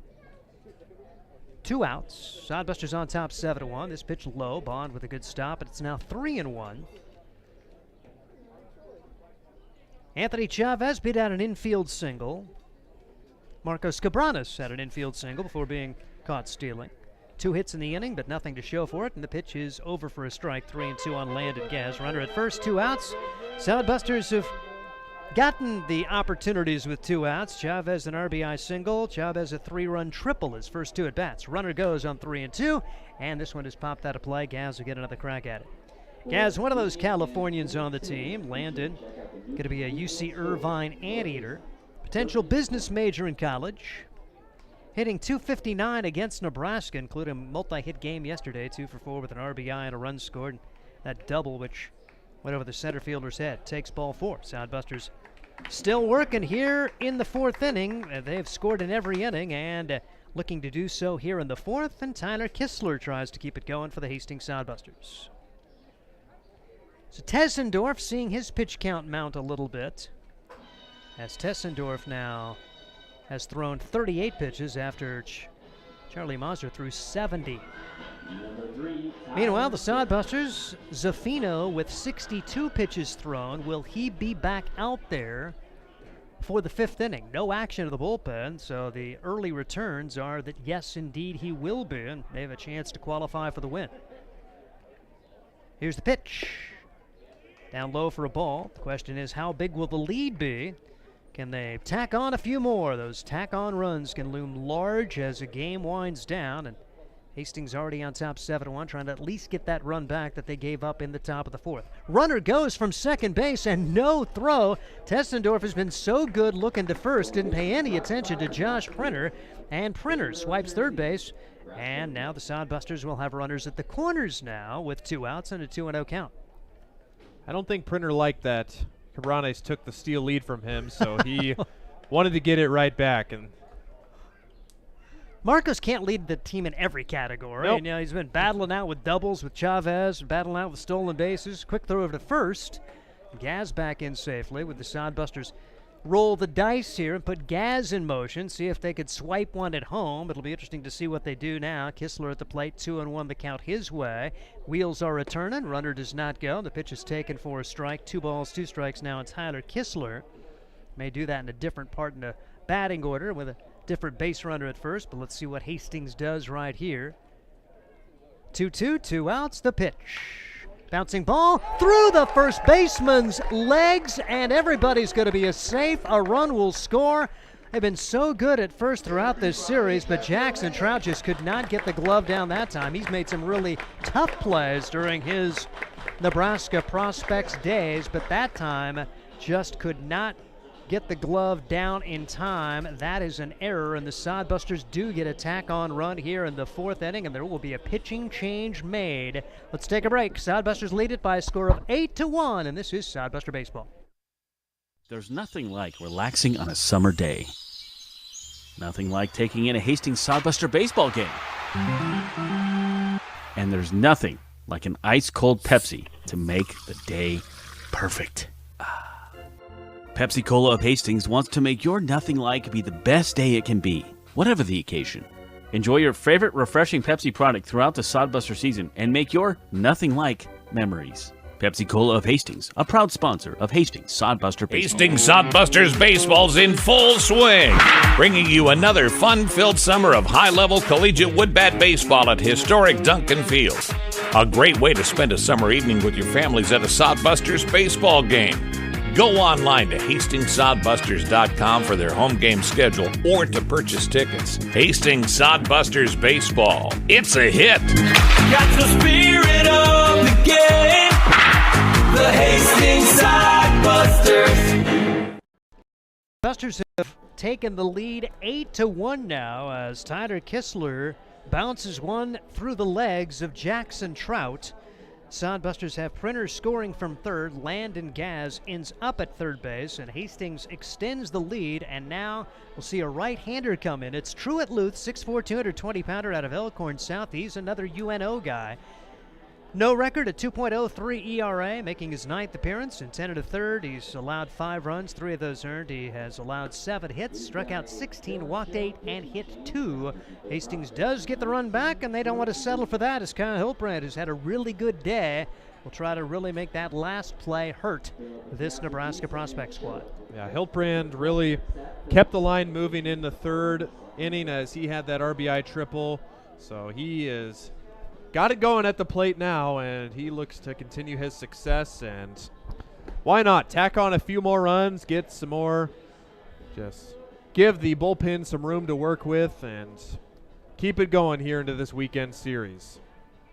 Say, try to give your starter as much support as you can. We assume, although they could have warmed somebody behind Zaffino, and he may be in the dugout right now. Zaffino's had a couple of innings where he's been able to get a lot of rest. This is another one of those as the pitch count extended there for Cooper Tessendorf. Tessendorf exits the game after 42 pitches thrown, so already 113 pitches thrown by the Nebraska prospects. Runners at the corners, 2 outs, and this one gets away from the catcher. Sod Busters are going to get another run on a wild pitch. Tack-on runs continue. It is 9-1. Hastings' Landon Gaz scores. Tyler Kistler now at third base for the Hastings Sod Busters. Second run scored on a wild pitch of the game, and Hastings still with an RBI chance with Hiltbrand, who tripled for the first time this year. He is 1 for 1, 2 runs scored for the Californian, who's playing at Western Oregon. Hit him as he will toss the bat away. And it has been a tough go for the first, the second, and now the third Nebraska Prospects pitcher. And you wondered after the first day when they threw 2 of their frontline guys how much they would have for the next 2 days. Now, they started an outstanding pitcher yesterday, but the Sod Busters beat him around a little bit.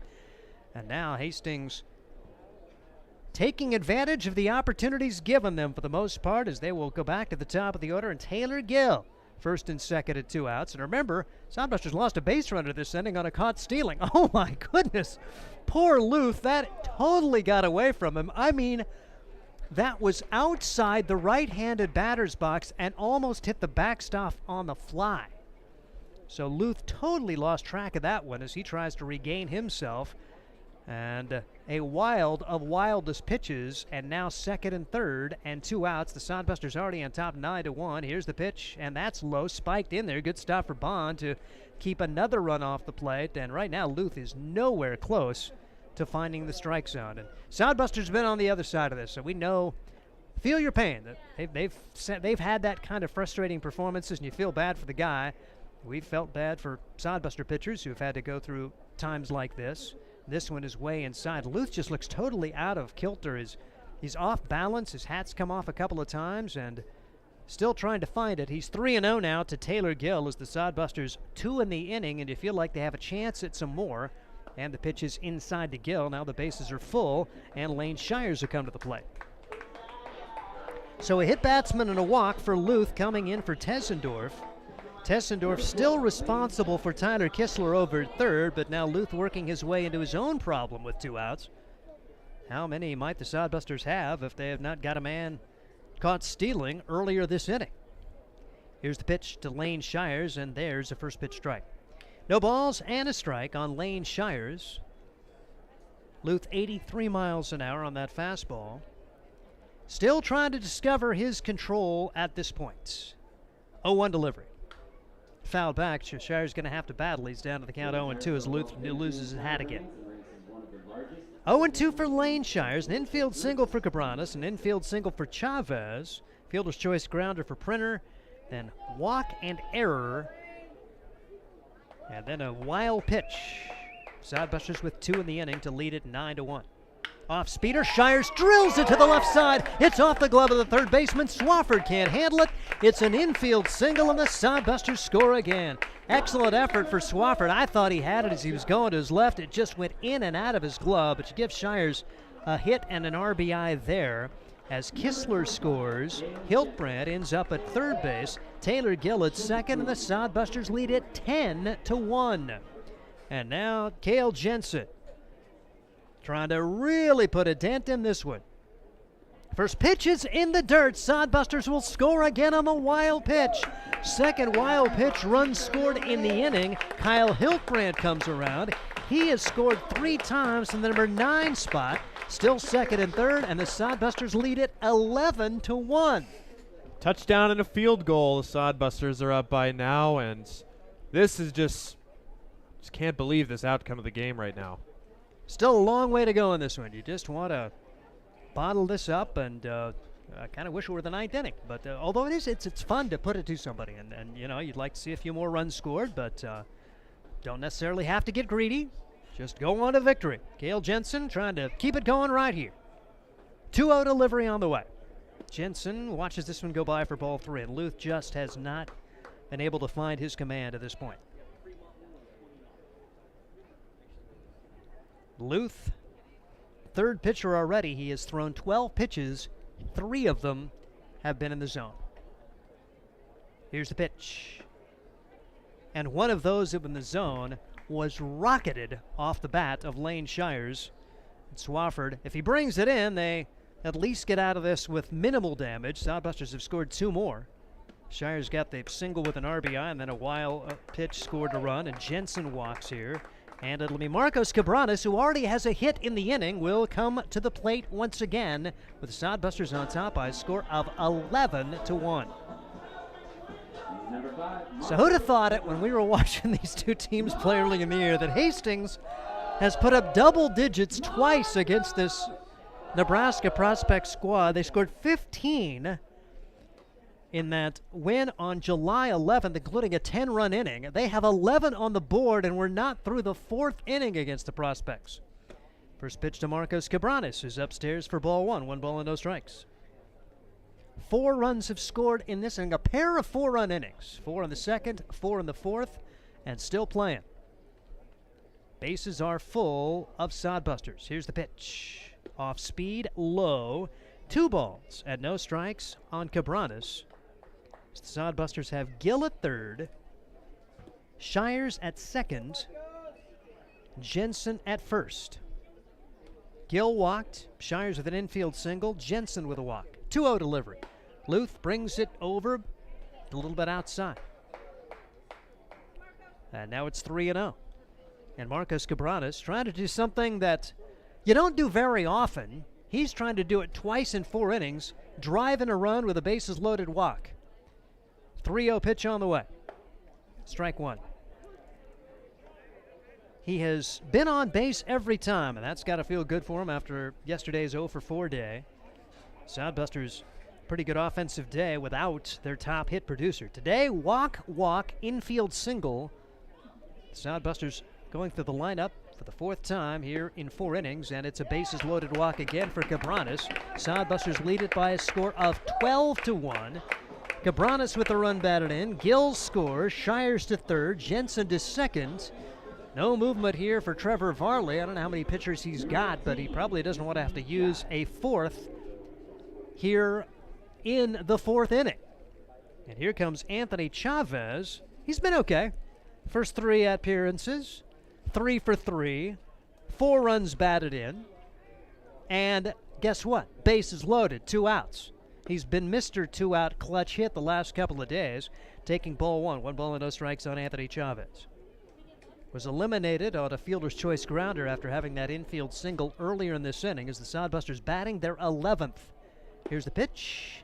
It's low. A 5-run inning to go along with 1 in the first, 4 in the second, and 2 in the third. It is 12-1 Sod Busters in the 4th against the team which is going to finish with the best record in the Independence League because they're going to end their year today. They would have won the first half, and they would be in first in the second half if the records were valid for the postseason. But they're a road-only team, and they know the role they play.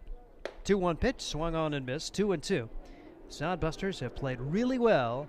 A pair of 1-run wins the last 2 days, and flat handing it to the prospects, and quite frankly being handed a lot of things here today, but they have taken advantage of the opportunities presented them.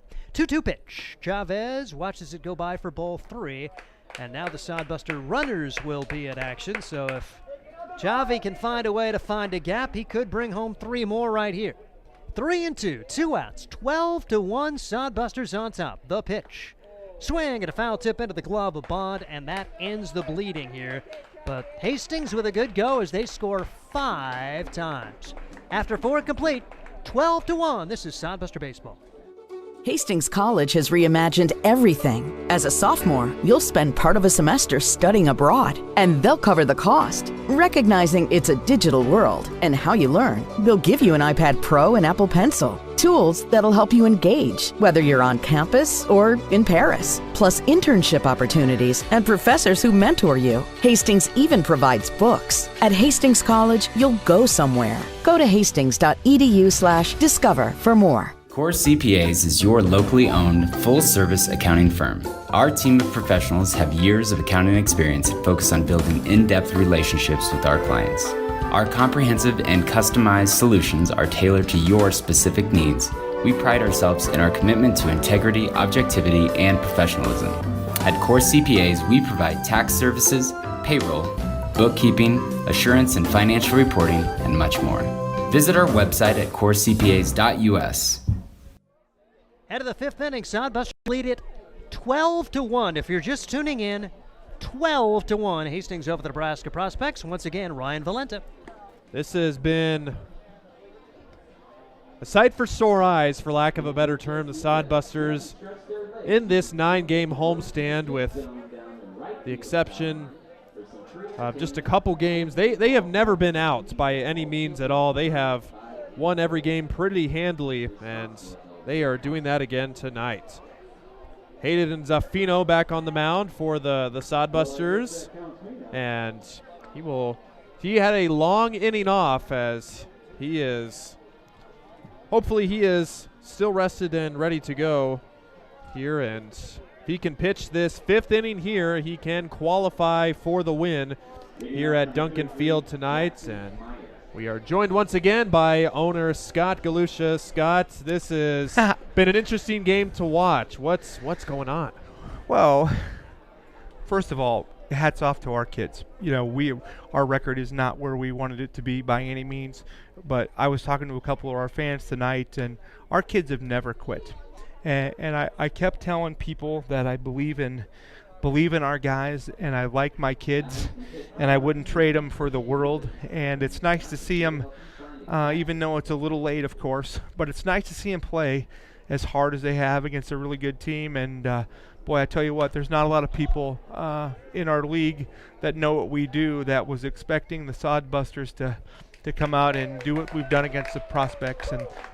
And Trevor Varley and his staff, they do a tremendous job, and they got a great team and a great roster, and hats off to the guys in yellow. They're just getting it done. And like Steve and I have been talking about, if you told us that this game was going to happen back on May 29th, when the Prospects just had an offensive explosion, beat the Sod Busters 14-5, their second game they won 18-7, we'd probably say that you were crazy, but this is great to see them show up, especially after 2 weekends ago, the weekend series in Badlands. They got swept by the Big Sticks, but now they are 5-3 so far in these 8 complete games in the homestand, and a lot of momentum here in the final week. Absolutely, it's great for these kids. I mean, they've worked hard all summer, and it's nice to see them get some success. And it's not all about winning and losing, which is really hard for me to say because I'm competitive to a fault, and so I want to win everything.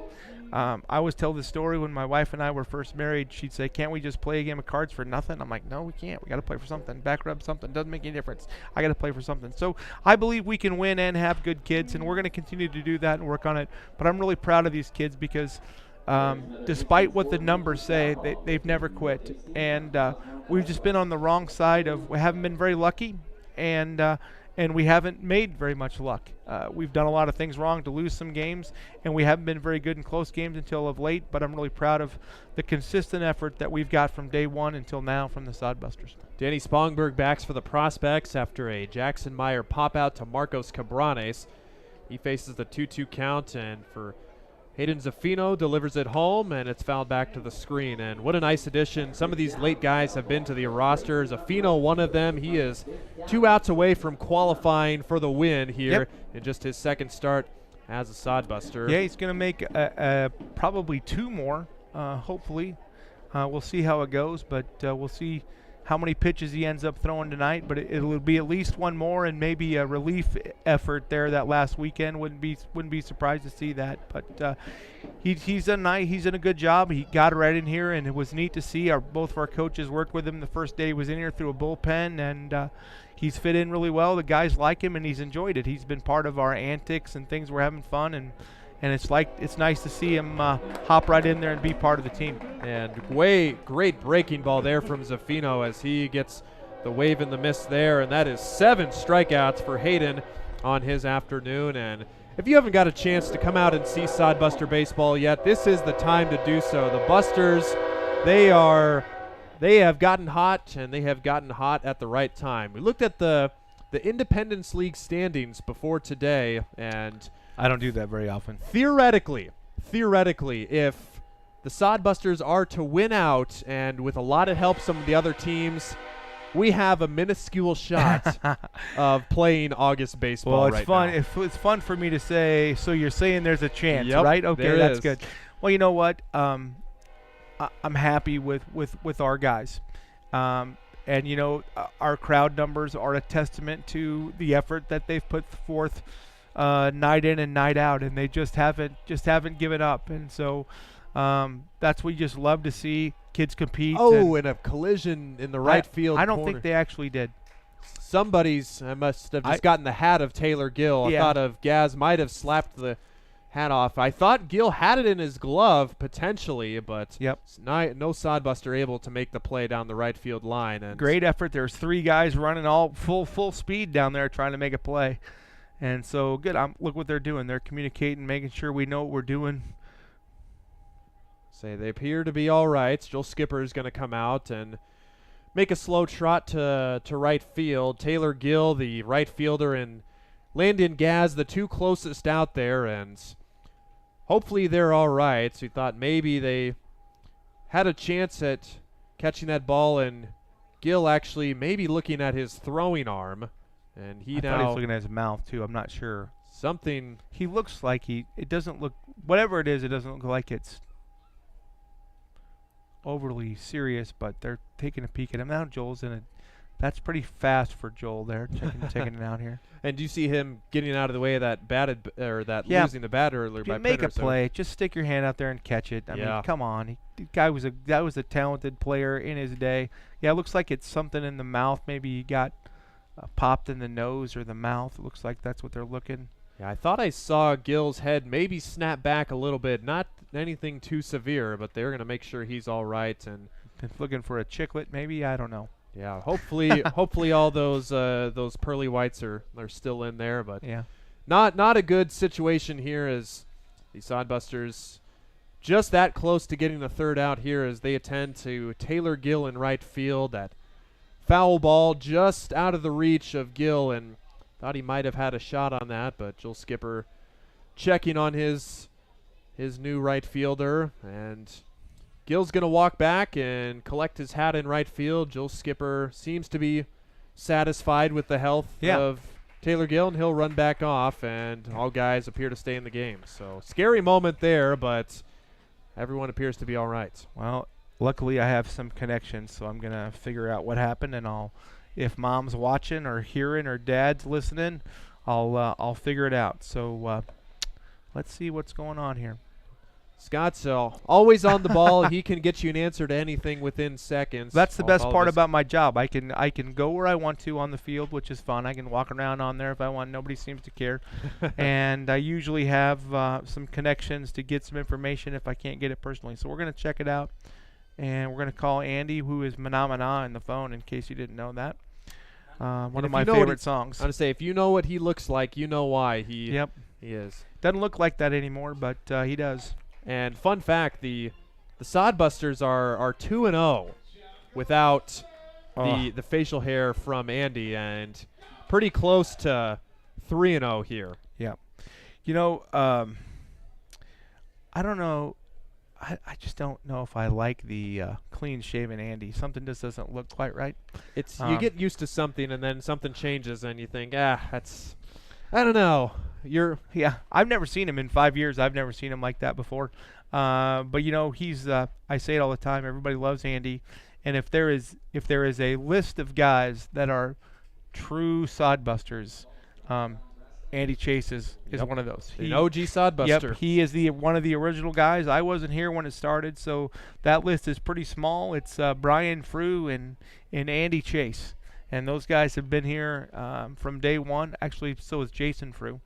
But that's the Mount Rushmore of Sodbuster guys right there. Ground ball to Printer, backhands, long throw, bounced over there. Gaz with the pick, and what a play on both ends to record the out. And the Prospects go down 1-2-3 in the fifth inning. And with that fifth inning, Zaffino qualified for the win. And the Sodbusters hold a commanding 12-1 lead. We'll keep it right here, and hard to believe, like we said Monday, the season was almost over. Do you have you had an update? I do. I got it. So in the conversion of those three guys over there, they all put their glove up, and Taylor got Landon's glove in the lip, and a little bit of a fat lip, a little bit of a split lip, but he's going to be just fine. A glove sandwich there. Yep, That can't taste the best, but glad that Gill's all right, and what an addition he's been to this team. And like I was mentioning, just looking at the schedule, 10 days from today, the Sod Busters will play their final game against Duncan Field, or at Duncan Field against the Fremont Moo. Have a little bit of a schedule change coming up with the Legion tournament up. What can you tell us about that, Scott? Well, first of all, our schedule was done, but we knew that this was a possibility. Hastings Legion does such a great job with their programs, and they put in a bid for the state tournament and they got it. So because of that, we're not going to play. We don't have the ability to use Duncan Field starting tomorrow through the 26th, which is Wednesday, I believe. Yep. So we're going to give the kids an extra day off on the 25th. We're going to play Wednesday, the 26th. We're going to play in Grand Island, Nebraska, right up the road, my hometown. Not my hometown. I'm from Lincoln, but where I live. And about 2 blocks away is Ryder Park. So we're going to play the Badlands, the Big Sticks at Ryder Park on the 26th at 6:35. And then we'll be back here at Duncan Field on the 27th, and we'll play a doubleheader that night. And the starting time for that, we're gonna try to go as late as we can go, but we haven't finalized that. It probably won't be as late as 6:35, which is the standard time, but we're hoping to get as close to 6 o'clock with that doubleheader start time. 2 7-inning games. Might be a little bit of a late night, but it should be good baseball. So once again, no game on Tuesday as originally scheduled. We will play in Grand Island on Wednesday and have a doubleheader to be determined later on Thursday. In the bottom of the 5th inning, the Sod Busters send up Josh Printer, Landon Gaz, and Tyler Kistler to the plate against a new prospect left-hander. That is Cole Whitehill. And for those that don't know, it's a cool story for Mr. Whitehill. He is just coming back from thoracic outlet syndrome surgery. And Sweet. He is back out on the mound. Just had the surgery earlier this year as Printer strikes out, and Whitehill has his first out and first strikeout. So good to see the guy there. And great story. Like we mentioned, Cale Jensen having hand surgery earlier this year. He's back out on the field, and for a procedure that you expect to maybe take him out a little bit longer, he's back out here. Hey, I remember that day very well. So my phone rings and it's Cale. And he's like, "Hey, I just got clearance to go hit." This was on a Monday, I believe. I just got clearance to go hit, and so I'm going to go hit for the first time in several weeks, and I'm going to let you know how it goes. I said, "Perfect, okay." So hung up the phone, went and did my thing, whatever that was, and this was in early May. And 2 days later, he goes, "Well, I hit and didn't hit too bad, but my hand kind of hurt, so I thought I better go to the doctor and wait for a pitch. I'll let you do your job." By the way, good job on the story with Mr. Whitfield. That's neat. Then that's you guys doing a good job to give us all the information that we need. But a good story on Mr. Whitefield. But anyway, so he got into the doctor right away, and he said, "There's a broken bone down there they need to fix." And I'm like, "What do you mean Christmas? It's too late for that. It's like May 9th. Yeah. And you need to have surgery." He goes, "Oh, no, it'll be okay." And I'm like, "Dude, hand surgery, what are you talking about?" He goes, "Well, I'm going to be fine." And so I said, just keep me posted. And then I talked to the doctor, and the surgery went well. And heck, like 5 days later, he was out here practicing. Couldn't hit yet, but he's out here practicing. And so the turnaround for that particular surgery was really good. And I guess the rest is history. He's done a great job for us, a fantastic hitter. Been a middle of the lineup guy for us most of the year. Hit one out of here. He leads us in home runs. I can't remember how many he has. Probably 4, maybe 5. Five. Pretty close. Yeah, 4 or 5. And he'll hit. I'm guessing that he's going to hit 2 more this weekend in the Badlands. I'm not going to pick on him too much, but he did hit 1 home run, and his reaction in Badlands was he thought he hit a fly ball to the outfield and was out, and it ended up on the other side of the fence. He does get credit for it, but he surely didn't think he hit it out of the park, but he's a strong kid, and not a very big park, but still counts, but good for him. He's got 5 home runs for us. And 2 strikeouts in the inning for Cole Whitehill as he sets the Sod Busters down 1-2-3 in the first inning. Now, do we have you for a little bit more, Scott, or you got to get back to it? I am going to get back to it. I got some people I got to talk to, and right now you guys got this under control, which is great. Yes, sir. Hey, Ryan, and thank you, Mason, and of course, Steve. You guys do a great job. You guys make me look good. I get a lot of compliments on what you guys do, and I have very little to do with that other than I like to keep the seat warm every once in a while. I enjoy doing this. I've done this for about the last, say, 25 years on and off with Brian Gallagher, who's the voice of the Tri-Cities, really. And so I'm pretty comfortable with this headset on. And matter of fact, I offered if we could change jobs the other day, but Steve said no and you said no. So I guess I got to go back to my job. But thank you very much. Always a pleasure to talk to you guys. You guys do a great job. Well, and before you go, Scott, I just want to say how much the guys appreciate you too. A lot of these Sod Busters spotlights, we ask them how it is playing at Duncan Field, and a good handful of the guys, they say, I've never played in front of a crowd this big. And that's all thanks to you guys, the management staff, and everybody who gets all the fans out here. So. Well, we get great support and have good people that believe in what we're trying to do, and we just want to keep baseball in our community. We want to make sure people have an opportunity to come out and enjoy a game. There's a lot more than just baseball to come out here and do, and that's what we want. And we want to make sure it's affordable so you can bring your family. So that's been our goal since I've got here. That'll be our goal till I leave, and if that ever changes, then I probably won't be here, because I want to do it we're not doing it for money. We're doing it because we love it, and we want to keep it in our community, and we want to give young people opportunities to get hopefully their job started in baseball. And this is where you got to start, and we have Mason's one of those guys, Connor's one of those guys, Noah's one of those guys. I think I got this announcer by the name of Ryan Valenta that just wanted some more experience, and I don't know how that's working out, but at least he's here and doing a good job. And so that's what we like to do. It's so fun for us to talk about kids that make it to the next level, and not just kids on the field, but kids and people that work for us behind the scenes. Murphy Glenn, who I know you don't know, Ryan, is one of the people that everybody thinks about when you think about the Hastings Sod Busters. She worked for me for several years, and I've learned stuff from her, and I hope she's learned some stuff from me, but she just got her first job. And guess what? She's doing what I do for the new volleyball team in Omaha, the professional volleyball team. Oh, yes. She just started on Monday. I told her I'd buy season tickets, so she's got at least one sale. But it's really neat to see those kids succeed and move up, and we hope that in some small part, I had a way to start on top. Oop, guess it was a ball. My bad.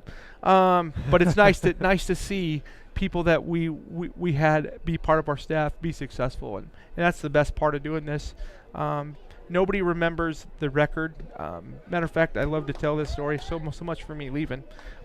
It's a Midwestern goodbye. Yeah, there you go. Midwestern goodbye. There you go. Notoriously long-winded. I hope my wife's watching, by the way. Hey, I love you. We're going to have a nice weekend. My last weekend out of here, or not that I don't have anything to do until October. My wife and I are going to go spend the weekend in Omaha. But hi, Karen. Hopefully you're watching.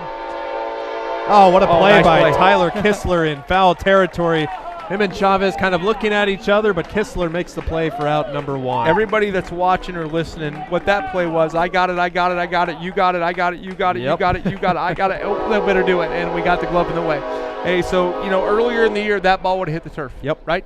And now our glove gets in the right spot because things are going the right way. But it's really neat to get to know these kids, and it's just fun to see them be successful and move on in their life, and hopefully we had a small part in that. And so it's really that's really the best part of what we do, and it's not what you see out here. So for the few people that have got to know what we do on the backside of this, that's the real joy of being a Sod Buster. The guys that call me and say congratulations are amazing. New hitter here. Caden Young, the new hitter, and let's say I'll let you finish up. No, your it's all right. All right. It's all good. And he lays down the bunt, but it gets it foul. But you can't pinch hit in a pinch hit in a 12-run bunt. game and come in and bunt. Come on, swing the bat. Well, hey, in banana ball rules, if you bunt, no they're bunt, out, and no we're bunt. going to see that later in the week. Or later next week. Isn't that right? Our guys have practiced a couple things, so we're working on a couple things. It didn't look overly slick when I was watching it, but that ball four rule is a tough one. Yep. And so it's really quite comical to watch them practice it because everybody's got to touch the ball if you're not sure of that rule. So that'll be fun to watch, and I think it'll be enjoyable for the fans. I think it's going to draw another nice crowd, and thankfully, looks like we got a guy there. We sure do, and it is Taylor Gill in right field making the play to retire the pinch hitter Caden Young for out number 2, and Hayden Zaffino has been great so far. He is now at 85 pitches through 5 2/3 innings. Beautiful. Love to get a guy that can go 6 just allowing 1 run, and that's something that the Sod Busters have been looking for all season. Keep him going because we're only taking 18 guys to Dickinson, and it's a 10-hour drive tomorrow. Oh, boy. Will be a fun series. He's going to throw about every pitch he can. All right. Well, Scott, all right, it's been a pleasure thanks, having guys. you up in the booth. Appreciate it. Again, and we will see you. Enjoy your weekend, and we will see you next week here at Next Duncan time I Field. see you, it'll be at beautiful Ryder Park, Nebraska. Oh, boy. We will have Lovely the coverage Grand for you. Island. Yep, it's a good place. I don't know if I've been at that field more than this field or not. I've been at a lot of these parks a lot of times, but it'll be a little bit different brand of baseball, but it should be entertaining. Thank you, Ryan. You're welcome. Yep. And this might get us out of the inning, but it's fouled off into the third row. GM and owners, I guess not GM. We talked about that earlier today. Owner Scott Galusha. We always appreciate him coming up in the booth and giving his 2 cents and the on-field analysis of the pop fly in right field, able to get the answer right away. If any other sports reporter, it would have taken him a few innings to figure out what happened with Gill in right field, but Scott's a great human being, and we appreciate all he does here for us here for the Sod Busters. He just said off the mic, iffy at best. Scott's never one to hard. He does have good people. It's hard to give Scott a compliment without him giving something funny right back, but we really do appreciate all the work that Scott does, bringing all these fans out to Duncan Field each and every day, especially when the Sod Busters struggled so mightily to start at home, but they have been great ever since. So pick your back up here. Hayden Zaffino on the mound. His 6th inning of work, retired the first few batters. Easton Swafford fouled out to Tyler Kistler, and Caden Young pinch hitting for Jackson Trout. He flies out to Taylor Gill in right field, and Sid DeMeo, the batter, 2-1 count to him. Front door breaking ball gets the call, and it is 1-2. Sid DeMeo has struck out swinging twice, trying to avoid the hat trick right here. Zaffino with his 2-2 offering, outside, and no, called strike 3. And DeMeo does not like that call, but he is struck out for the 3rd time, and Zaffino with 6 innings, just 1 hit and 1 run and 2 hits allowed. He has been electric. We go to the bottom of the 6th inning. Hastings still holding a 12-1 advantage. We'll be right back. There's nothing like relaxing on a summer day. Nothing like taking in a Hastings Sodbuster baseball game. And there's nothing like an ice-cold Pepsi to make the day perfect. Pepsi Cola of Hastings wants to make your nothing like be the best day it can be, whatever the occasion. Enjoy your favorite refreshing Pepsi product throughout the Sodbuster season and make your nothing like memories. Pepsi Cola of Hastings, a proud sponsor of Hastings Sodbuster Baseball. Hastings Sodbusters Baseball's in full swing, bringing you another fun-filled summer of high-level collegiate woodbat baseball at historic Duncan Field. A great way to spend a summer evening with your families at a Sodbusters baseball game. Go online to HastingsSodbusters.com for their home game schedule or to purchase tickets. Hastings Sodbusters Baseball. It's a hit. Got the spirit of the game. The Hastings Sod Busters. It's all Busters, baby. Duncan Field enjoying a 12-1 Sodbuster lead here in the final game of this 9-game homestand. As the Sodbusters will wrap this game up, and they will probably get right on the bus and head to Dickinson, South Dakota, as they will play the Badlands Big Sticks for a 3-game series Friday through Sunday. And as Scott mentioned, they'll have Monday and Tuesday, off before they will head to Grand Island for a game. We'll have all the details on that on our website and social media and to come, but just joining us, Sodbusters will hit the road for a home game next week as the Big Sticks will come to town for the first time, and they'll play a game to start off in Grand Island. So lots of baseball in these final 2 weeks in a busy July for Hastings. Let's keep it going, Sodbusters. How about this? We'll have the stat of the day here momentarily. Kyle Hiltbrand bats. Sodbusters batted around in the 4th, but went down 1-2-3 against the pitcher Cole Whitehill, who pitches ball 1 to Kyle Hiltbrand. Nebraska prospects, their first 3 pitchers through 138 pitches, 58 of them strikes. That's 42%, and that's one reason why Hastings has 12 runs on the board. If you look at the box score there, 4 pitchers now in the game, 11 walks, only 6 strikeouts, 4 wild pitches, and 2 hit batters for the prospects pitching staff. And kind of a bittersweet ending to their season, as they been so good all season, but perhaps just lacking a little bit of depth. And like we said, this is a travel-only team. They've been on the road all season, and sometimes you just run out of gas, and it appears that the prospects are running on fumes here in their final game of the 2023 season. Kyle Hiltbrand takes ball 3 downstairs. The count goes full to him, already finishing up the 4th time through the order for the Sod Busters, as Hiltbrand had a big opposite field RBI triple in the 3rd inning and just gets a piece of that one.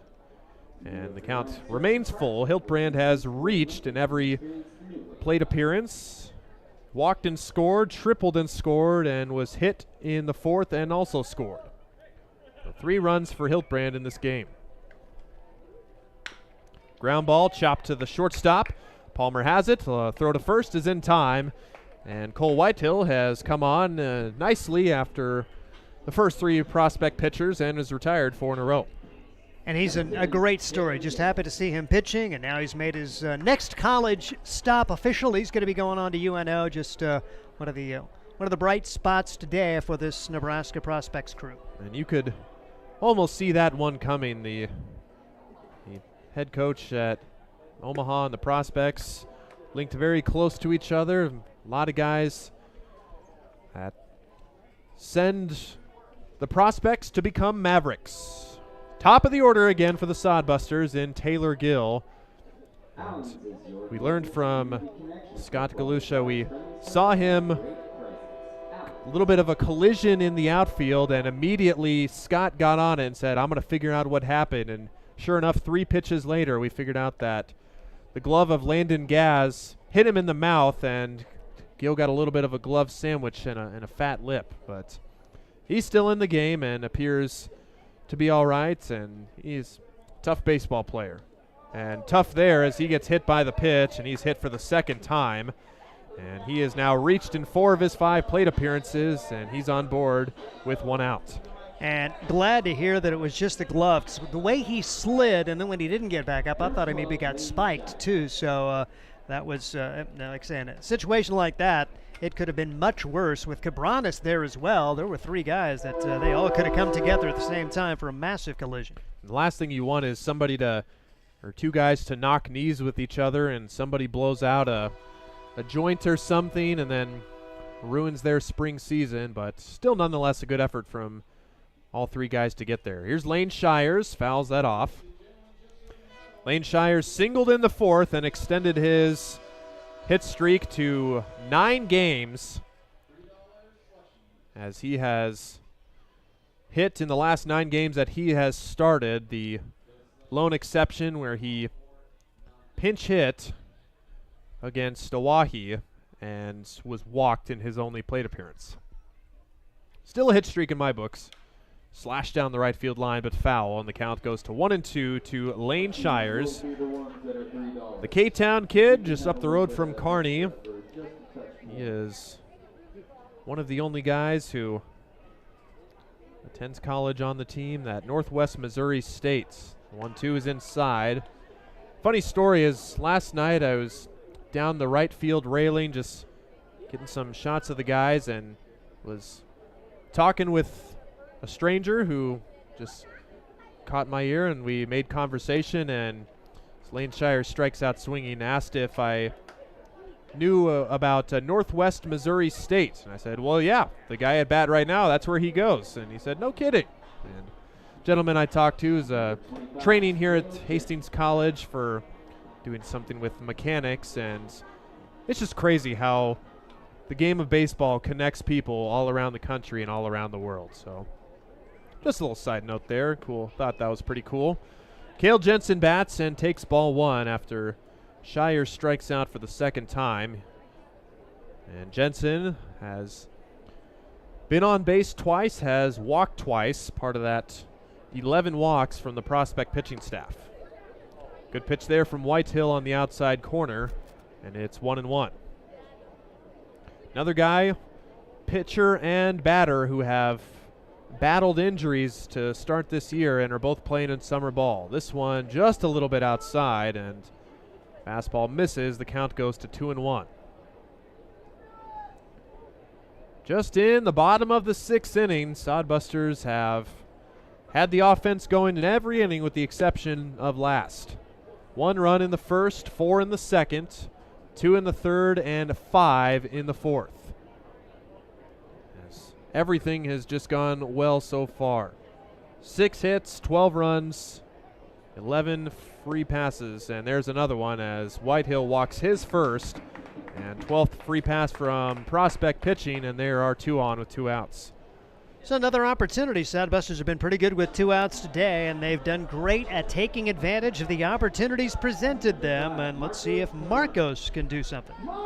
Marcos has reached base in all 4 plate appearances. He is 1 for 1 with 3 walks. No chance at a bases loaded walk here. Trying to do that, get the hat trick of bases loaded walks, but there's only first and second this time. If there's anybody who wants a hit and get a hit right now, it is Mr. Cabranes at the plate.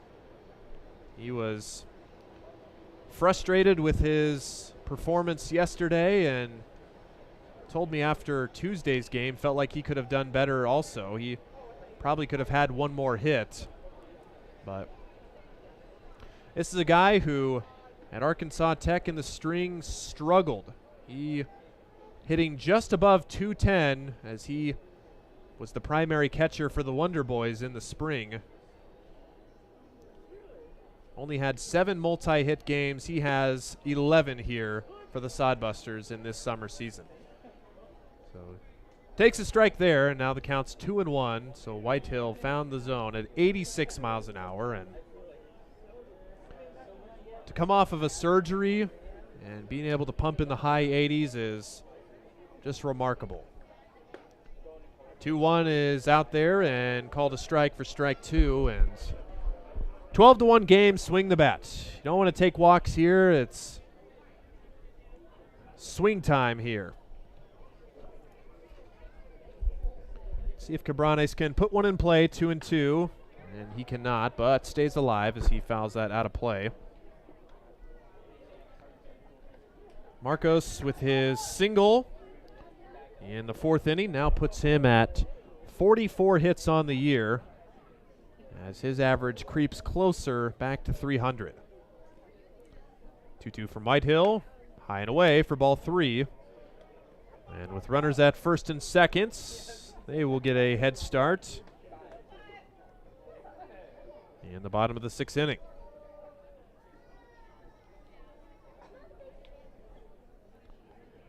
Here's the payoff, and it is way outside for ball 4, and Cabranes with the 4-walk game. They just must not want to pitch to him today as he is on base for the 5th time, and the bases are loaded for Anthony Chavez. Chavez, seems like every time he comes to the plate, the base is loaded, and sometimes it's going to work out, sometimes it's not. It worked out in a big way back in the 2nd. The 2nd inning, Anthony Chavez with a huge 3-run double to really put the Sod Busters in front. They have not looked back since. First pitch to him is not close for ball 1. And Whitehill trying to find the zone here and keep this game where it is. Sod Busters lead by 11 on just 6 hits today. Lefty delivers, gets the high strike for strike 1, and it's 1-1 to Chavez.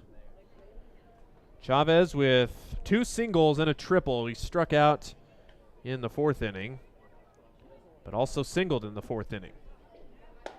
High and tight for ball 2, and it's 2-1 to Anthony Chavez, who has locked it down at third base, and at the plate he has been awesome as well.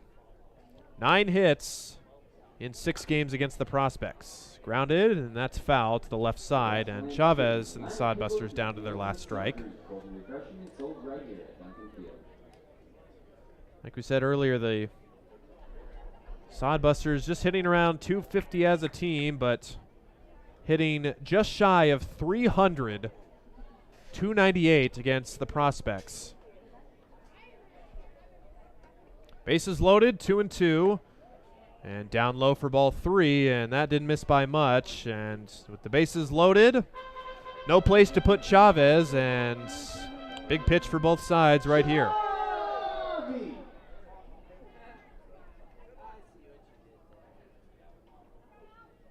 The runners go on the 3-2, and Chavez swings and misses at ball 4, and he is struck out. Sod Busters load the bases but do not score, but they still hold a commanding 11-run lead. 7th inning, final 3 innings coming up. The Sod Busters on top 12-1. We'll be right back. Blue Fork Kitchen features elevated comfort food in a family-friendly, fast casual environment. With a full menu, you can sit down for a nice meal or order online for pickup. From salads and wraps to burgers and steaks, Blue Fork Kitchen has your kind of food. Open Tuesday through Thursday, 11 to 9 p.m., and Friday and Saturday, 11 to 10 p.m., with a special brunch buffet Sunday from 9 to 2 p.m. Blue Fork Kitchen is located in the Cimarron Plaza, 38th and Osborne Drive in Hastings. Like them on Facebook. Make your next pit stop at the Coach's Corner, a friendly staff and a deep lineup of snacks. You can find Coach's Corner in North Hastings on Osborne Drive East. More than just a gas station, Coach's Corner is the place to get delicious pizza made fresh for you and your family. Don't take our word for it. It's so good it'll be featured at selected Sod Buster home games this season. For a convenient and clean experience, be sure to check out the new convenience store in North Hastings, Coach's Corner. Innings complete at Duncan Field, and Hayden Zaffino back on the mound, and like our owner Scott Galusha mentioned, going to be all hands on deck. A little bit of a short roster going into the Badlands series. Some guys not able to make the trip, so they are trying to squeeze every out and every pitch they can out of Zaffino today as he's back on the mound for the 7th inning. And 90 pitches thrown. You got the maximum of 110, so maybe you get him through the inning. If you're really lucky, you get him into the 8th. We'll have to see how it goes, and particularly up 12-1. This Sod Buster squad, like you mentioned, they want to get as many out as they can, and especially for this dude, it's not like he's throwing bad innings out there. No, not at all. Just 2 hits allowed, 1 run, and you talk about a stabilizing force to a pitching staff. Hayden Zaffino, his first 2 appearances have been outstanding, given a lot of run support. And we've seen Sod Busters sometimes get some run support, but then give runs right back. Not Hayden Zaffino's. He just continues to put up zeros and throw strikes. First pitch to Britton Bond is ball 1. Bond has the big hit of the game for the Nebraska Prospects. It was an RBI double back in the 4th inning. The lone run for this prospect squad. Pitch is taken upstairs. You mentioned you get a chance to visit with people sometimes when you're out. Of course, while Scott was on, I was off to the left side and had kind of some regular Sod Buster fans wondering what I was doing as I was keeping a book, and they were asking some questions as the 2-0 pitch is on the way. Regular Sod Buster fans, but probably your typical Sod Buster fans, they don't really care who we're playing. Just, like to come out and watch the game, and they've come to a lot of games this year. And we started talking, and they said, this is that traveling team from early in the year? Yeah. Yes, this is the same team. Here's the pitch. Wow. And we're doing this to them? Yes, we are doing this to them. So 4-pitch walk to Britton Bond, not the kind of start here in the inning that Zaffino was hoping for, but he could be one way or the other. He's nearing the end of the line as he's nearing the end of his pitch count, but is he running out of gas a little bit as well, as we will see Colin Lynham come to the plate. 12-1 to score. Sod Busters on top. But yet, if you would have told me the Sod Busters would have a chance to do this to the Nebraska Prospects after we saw those first 2 games, which resulted in 14-5 and 18-7 losses, I'd have told you crazy. Pitch is fouled off, and Gill can't quite get there. He didn't get a tremendous read off the bat, but made up a lot of ground and nearly made a good play. It's now a couple of strikes here on Lynham, or no balls, 1 strike rather on Lynham. Yeah, Gill at the start of it kind of threw his hands out, wondering, saying, I can't see the ball. He did pick it up and almost still made the play, but give Lynham another chance here, and he hits Sod Buster pitching pretty well. And in fairness, there's been a lot of new dudes when you think back to May 29th and to June 19th. A lot of the Sod Buster guys who were in uniform that day and in the lineup those days are not. So some guys since that time have been a big addition. And, of course, starting pitcher makes a big difference. And Zaffino's been outstanding today as counting out no balls and 2 strikes on Colin Lynham. As Lynham has been on base one of his 2 appearances and takes this pitch upstairs for a ball. Reached on an error back in the second and popped up to the catcher. Tell you what, the Sod Buster catcher's been really good. Tyler Kistler's run down some balls at the backstop spot for this Hastings team. 1-2 pitch on the way. Take it upstairs, 2-2. As Zaffino continues to throw in the 80s. It was 82 on that last one. He was upper 80s when he began. 1 on, nobody out, 12-1. Hastings on top. Sod Busters able to get 1 run in the first, 4 in the second, 2 in the third, 5 runs in the fourth to really gain command of this one. Charlie Whitehill has settled down the game for the Prospects, putting up zeros in the last 2 frames. Pitch misses for ball 3. 3 balls and 2 strikes now on Colin Lynham as the Prospects trying to get their first 2 on. Trying to close things out in the final third of this one. There is action behind Zaffino. 3-2 pitch on the way. High for ball 4. So back-to-back walks for Zaffino, and Trey Mungin will come to the plate as a visit to the mound, as Kistler trying to maybe give time for the bullpen to get more work, and it looks like a pitching change will be made as Joel Skipper makes his way out, and Sod Busters will make a change. But Hayden Zaffino should get a big hand for his performance today as he puts up tremendous numbers through 6. He gets high fives from his infield as well. And Hayden Zaffino, one of the highlights of today. We'll tell you about the new Sod Buster pitcher when we come back. This is Sod Buster Baseball. Are you tired of lousy internet and faceless customer service? It's time to experience local, honest, hassle-free, and exceptional. That's the Allo promise. We not only provide crazy fast fiber internet, crystal clear TV, and dependable phone service, but we choose to become a part of the communities we serve and love when everyone calls or stops by our store to say Allo. So don't settle for mediocre, settle for exceptional with Allo. Visit us at allofiber.com/.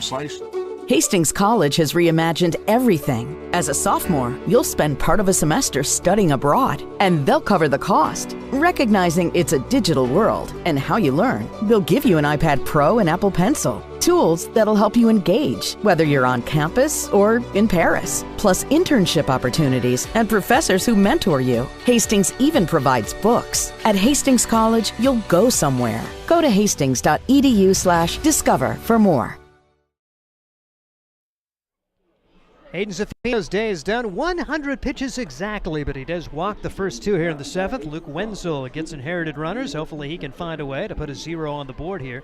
Guy who played his first year at Iowa Western, and he has come on and pitched pretty well as of late. Overall, a 1-1 record, 7.24 ERA, making his 18th appearance in 32 innings. He's allowed 32 runs, 26 of those earned. He's allowed 26 hits, struck out 21, walked 23, and hit 22, but he's been much better as of late. Tuesday, he goes 2 2/3 of an inning, allowing 1 unearned run, no hits, struck out 3, walked 2, and hit 1. Luke Wenzel out there for the Hastings Sod Busters, trying to spoil things for the Prospects as they try to mount a big rally in the final third of this one, with the Sod Busters on top 12-1. They'll have the bottom of the order, Mungin, Meyer, and Danny Sponberg against Wenzel. Wenzel, one of the neat stories for this team. Guy who has totally changed his pitching approach for the summer to try to get his arm healthy, and has found something with that 3/4 delivery after struggling mightily for the first month. First pitch is right across, but apparently a little high. 1 ball and no strikes to Trey Mungin. Mungin is 0 for 1 in the game. He struck out and walked so far in this one. Sod Busters looking for a 3-game sweep of the Nebraska Prospects. Trying to go to 7-12 in second half competition here in the Independence League. Pitch high and tight, 2 balls and no strikes. A pair of walks to open the inning. You don't put this one quite in the books yet. Still 9 outs to get for this Hastings Sod Buster team.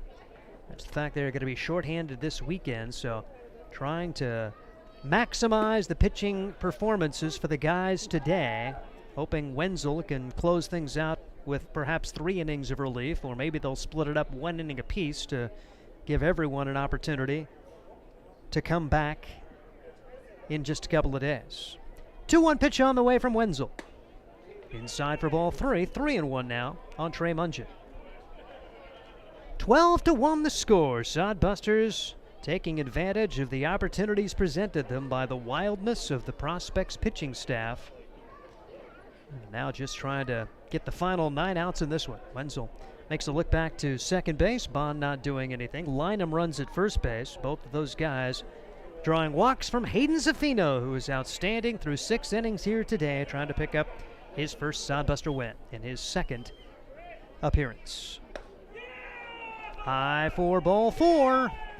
And look out. Sod Busters were given opportunities, took advantage of those, and now they've just handed the prospects 3 on a platter here. And Jackson Meyer, who doesn't have a great batting average, but all it seems like he does is knock in runs, has a huge chance here today for the Nebraska prospects. Meyer stands in the left-handed box. He's 0 for 2 with a strikeout and a pop-up. First pitch to him. Outside for ball 1, and they may make Luke Wenzel throw a strike here. 1-0 the count on Meyer, who is hitting at a 125 clip for the year and hasn't done much better against the Sod Busters. 154 coming into today, and 0 for 3 in the series before this contest. Bouncing ball up the middle, could be 2. Sod Busters to second for 1, over to first. Double play, 4, 6, 3. Cabranes to Printer to Gaz, and that erases the threat in a big way.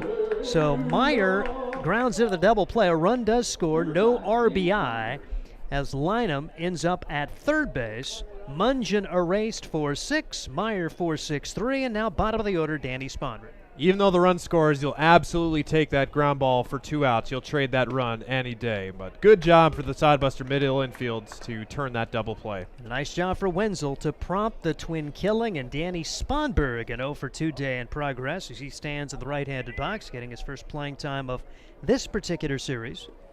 His average was over 500 a few weeks ago, and I've seen it slip a little bit, but he's plenty good. 369 coming into today, and he's hit just under 300 against the Sod Busters this year.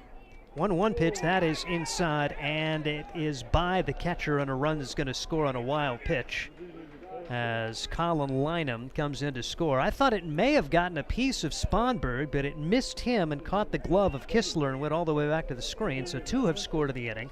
Base is empty now, and we haven't seen that for Luke for a while. Those pitches early in the summer just basically over the right-handed batter's box, so he was still trying to figure out that release point, and he had one certainly get away from him there. This one back over the heart of the plate and a line drive, but Taylor Gill comes on and makes the play, and after all of that, prospects do score 2, but you'll take it if the Sod Busters, because you continue to lead it by 9 now. 2 runs on no hits as we head to the bottom of the 7th, stretch time at Duncan Field, 12-3. This is Sod Buster Baseball. Let's face it, we move our bodies around a lot. And sometimes things happen. A tweak, twist, pull, strain, ache, or pain. At Fisk Chiropractic and Sports Care, their goal is to restore your mobility, keep you moving, and ensure your rehabilitation is effective, efficient, and stress-free. Do you suffer from headaches and neck pain, lower back, or sciatica? Call Fisk Chiropractic and Sports Care today. Start to discover wellness through chiropractic care.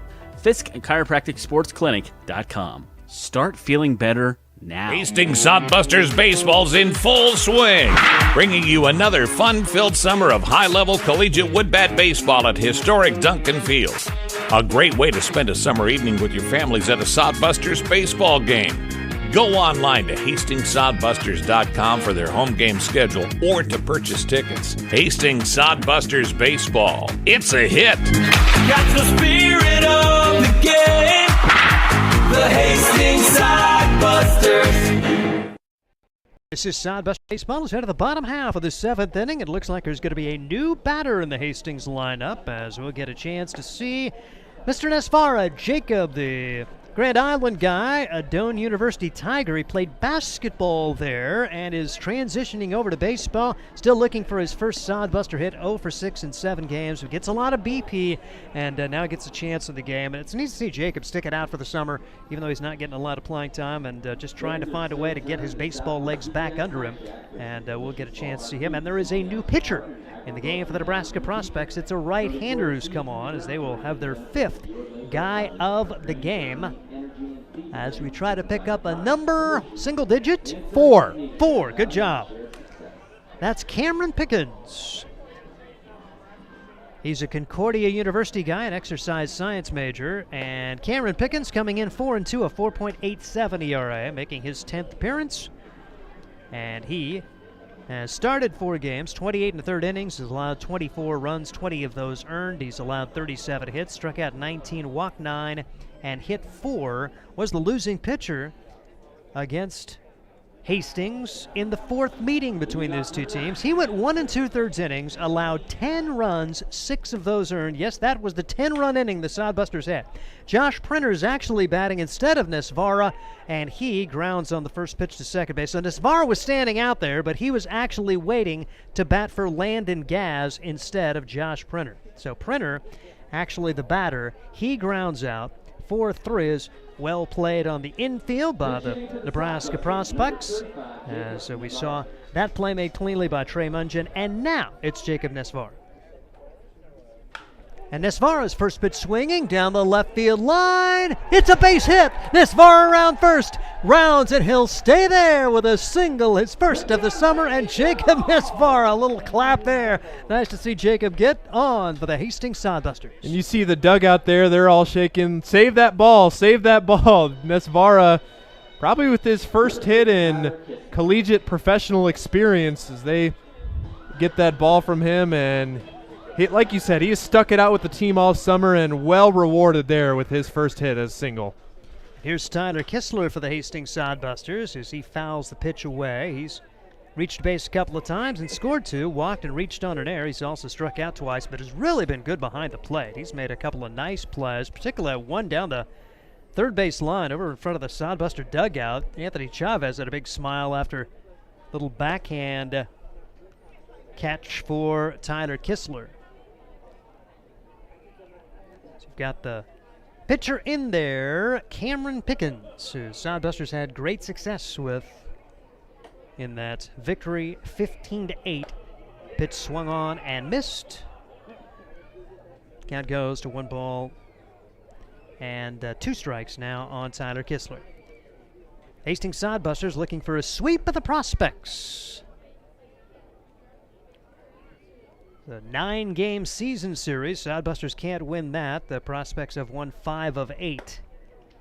But if you saw the first couple of meetings of the year, you'd take a 4-5 record against these dudes, particularly the way the season began. Nebraska kind of got it. Hastings started to play well in that June 20th game. Really well played contest, a 3-0 loss. Here's the pitch. Swung on and missed. So Pickens comes on and gets a strikeout. He's retired 2 and given up 1 hit, and it'll be Kyle Hiltbrand trying to continue this 7th inning. Prospects scoring 2 in the top of the frame to make it 12-3 and trying to put a 0 on the board to give themselves a chance with 6 outs to work with.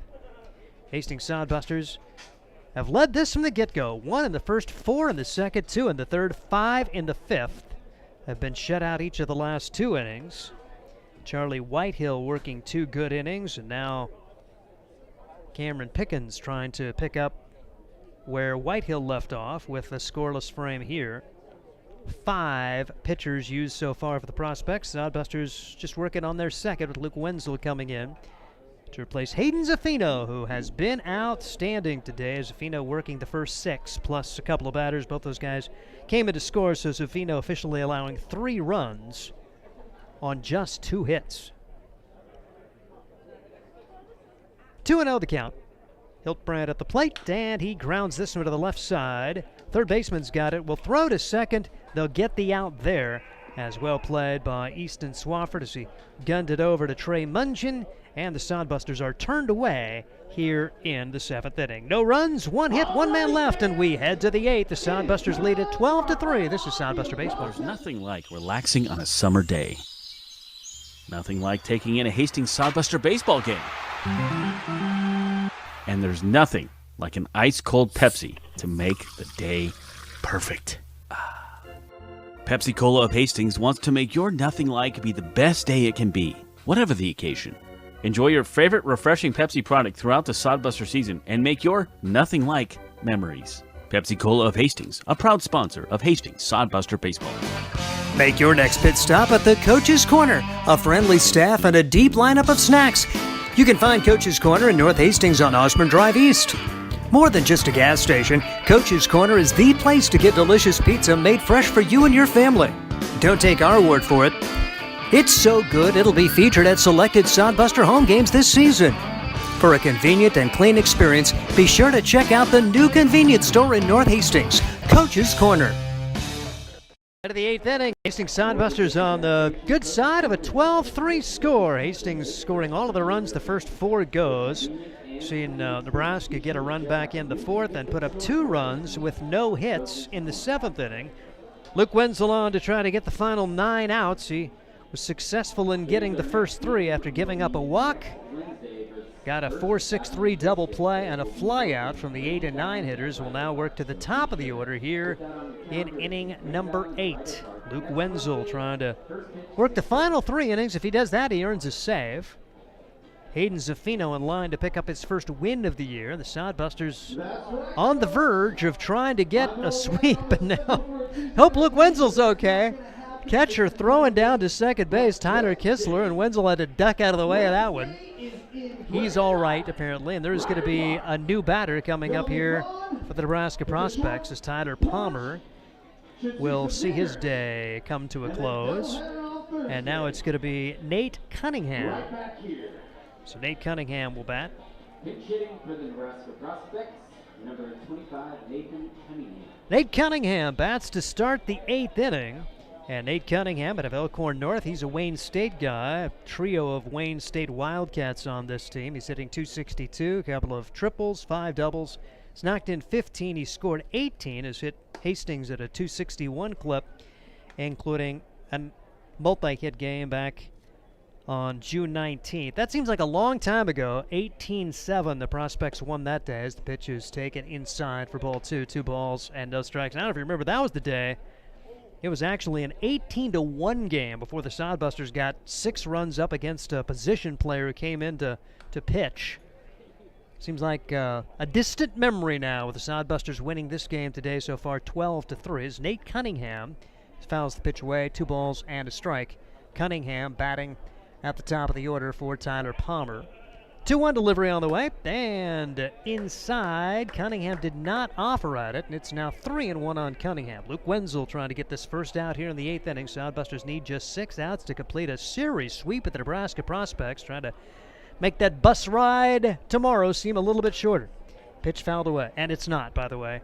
Dickinson, North Dakota is a long ways away from here, and the Sod Busters going to go back there for the 2nd time this summer. 3-2 pitch for Luke Wenzel is on the way. Hard hit ball to center field. That's a base hit. So Cunningham comes into the game and makes his presence known as he is 1 for 1 with Easton Swafford coming to the plate. Ryan Valenta's pulling up Google Maps, and it looks like you're driving looks like you're driving halfway across the nation when you see him go through South Dakota and into northern North Dakota, huh? You thought 7 hours to Casper is bad. Try just shy of 10 hours. Yep. To Dickinson, North Dakota, and that's, I'm gonna say it's in the direction of Spearfish too, but a little bit farther than that. And I'm gonna say a little unfortunate the guy is not able to get a day off, but. I almost accidentally broke the news to the guys that they were getting Tuesday off too, and they seemed very excited about it, and it has been go, go, go this month of July. Braden Cannon, new batter, as he will bat in the 2nd spot for Crawford. So Braden Cannon, another one of those two-way players. He took the loss on the mound Friday night in the 10-inning win for the Hastings Sod Busters. 1-0 delivery on the way, and that is inside for ball 2. Leadoff single Not quite in the books yet. Sod Busters have to get 6 more outs. Luke Wenzel trying to get the first out here in the 8th inning. Gave up the hit. And that pitch is across for strike. 2-1 now on Cannon. At the plate this year, Braden Cannon 140s, knocked in 4 and scored 11 times. Did play in the field yesterday, went 0 for 2 with a run scored. Sod Busters won that game in thrilling fashion, getting the go-ahead run in the 7th. And closing things out, Braden Mackey gets the win. The Sod Busters with a solid 9th inning from Nico Riera to pick up his first save. 2-2 the count now. And the pitch. Outside for ball 3. 3-2 on Braden Cannon. Yep, long old road trip tomorrow, but the good news is, you come back and you'll get not only Monday but Tuesday off in advance of the Wednesday game in Grand Island. Bouncing ball foul. And then a doubleheader here on Thursday with Badlands Big Sticks. I'm sure, of course, you want to have home games, but can't we just meet in Spearfish and then neither one of us have to make a 10-hour trip? So meet us halfway. I like the sound of that. Play a neutral site game. Yeah. 3-2 pitch on the way. Now I want to call more home baseball. Now it's a walk, and so the first 2 have reached here in the 8th, just like the first 3 reached in the 7th inning. Only way you're going to lose this game is if you give the other team opportunities. Well, in the last 2 innings, there's 4 walks. They scored 2 runs last inning. And Luke Wenzel trying to find the strike zone here as Caden Young bats for the second time. He hits it pretty hard back up the middle. Cabranes has got it, however. Throw to second for 1, and it's by Josh Printer. Everybody's going to be safe. Oh, boy.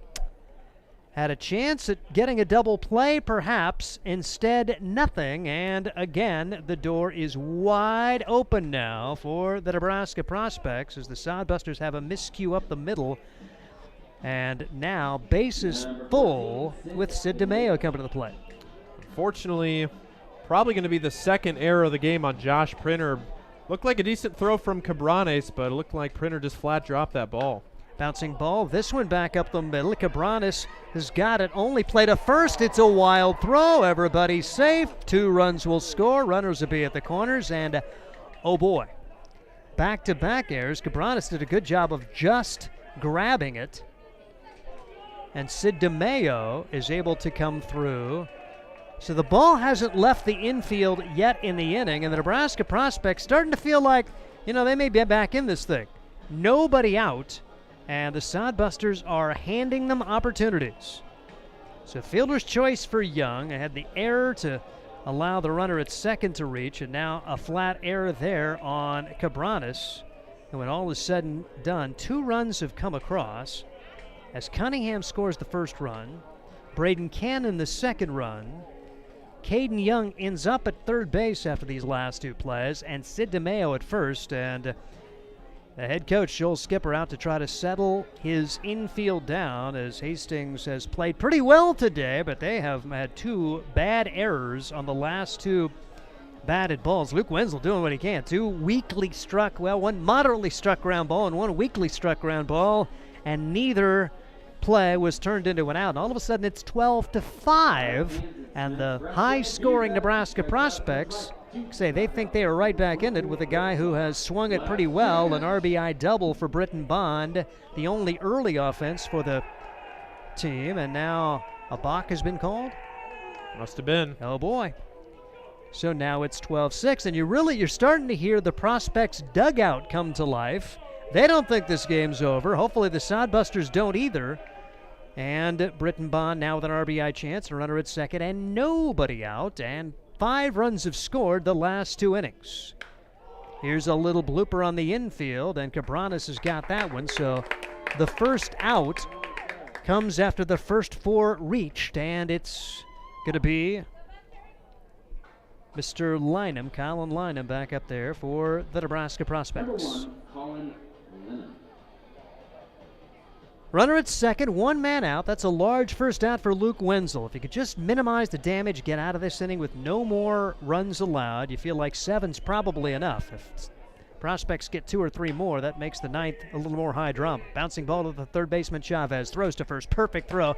They try to go second to third on the run, and they will do so, as Nesvara did not want to risk a bad throw there. Probably a smart move when you have that kind of a lead. So 5-3, Lynham is out. DeMeo advances to third base, and it's going to be Trey Mungin trying to keep this 8th inning going. 2 scoring in the 7th, 3 here in the 8th, and Sod Busters do lead it by a score of 12-6 now. As the pitch is hit high in the air, right field carrying pretty well, but fading back, grabbing it is Taylor Gill. And so after the early shakiness in the 8th inning, good job for Wenzel to shut things down as he gets the pop up, the ground out, and the fly out. And after all of that 3-run score, it's 12-6 as we head to the bottom of the 8th, and this is Sod Buster Baseball. Core CPAs is your locally owned, full-service accounting firm. Our team of professionals have years of accounting experience and focus on building in-depth relationships with our clients. Our comprehensive and customized solutions are tailored to your specific needs. We pride ourselves in our commitment to integrity, objectivity, and professionalism. At Core CPAs, we provide tax services, payroll, bookkeeping, assurance and financial reporting, and much more. Visit our website at corecpas.us. Blue Fork Kitchen features elevated comfort food in a family-friendly, fast casual environment. With a full menu, you can sit down for a nice meal or order online for pickup. From salads and wraps to burgers and steaks, Blue Fork Kitchen has your kind of food. Open Tuesday through Thursday, 11 to 9 p.m., and Friday and Saturday, 11 to 10 p.m., with a special brunch buffet Sunday from 9 to 2 p.m. Blue Fork Kitchen is located in the Cimarron Plaza, 38th and Osborne Drive in Hastings. Like them on Facebook. Hastings Sod Busters lead at 12-6. They look for a little insurance in the bottom of the 8th inning, and they will be batting their top of the order with Gill, Shires, and Jensen. Second inning of work coming here for Cameron Pickens, and the last 2 pitchers have really settled the game for the Nebraska prospects after the first 3 gave up 12 runs. Good job for Charlie Whitehill and for Cameron Pickens to put zeros on the board to give their team an opportunity to come back, and the Sod Busters have given them some opportunities as Nebraska has scored 5 runs the last 2 innings with just 1 hit on the board. So it's a weird line score both sides. Sod Busters 12 runs, 7 hits. The Prospects 6 runs, 3 hits. So a combined 10 hits in the game have yielded 18 runs. And why is that? Well, 5 errors in the game and a whole bunch of free passes. The Sod Busters have been given 13 walks and 3 hit batsmen. The Sod Busters have started to been a little generous. 5 walks and 1 hit batsman. Here is Taylor Gill. He's had a very active night. Fat lip, first pitch swinging here, grounds it to the left side, and it's the left-handed middle infield in there for the Nebraska Prospects as the left-handed second baseman gets his first opportunity, and Joel Benish makes the throw out. As they said they may do this. Not very often you see a left-handed second baseman. They've got a left-handed second baseman and a left-handed shortstop. 4-3 on the put out there as Benish is at second. This pitch is taken high to Lane Shires. Try to catch the number of the shortstop. He's a lefty as well.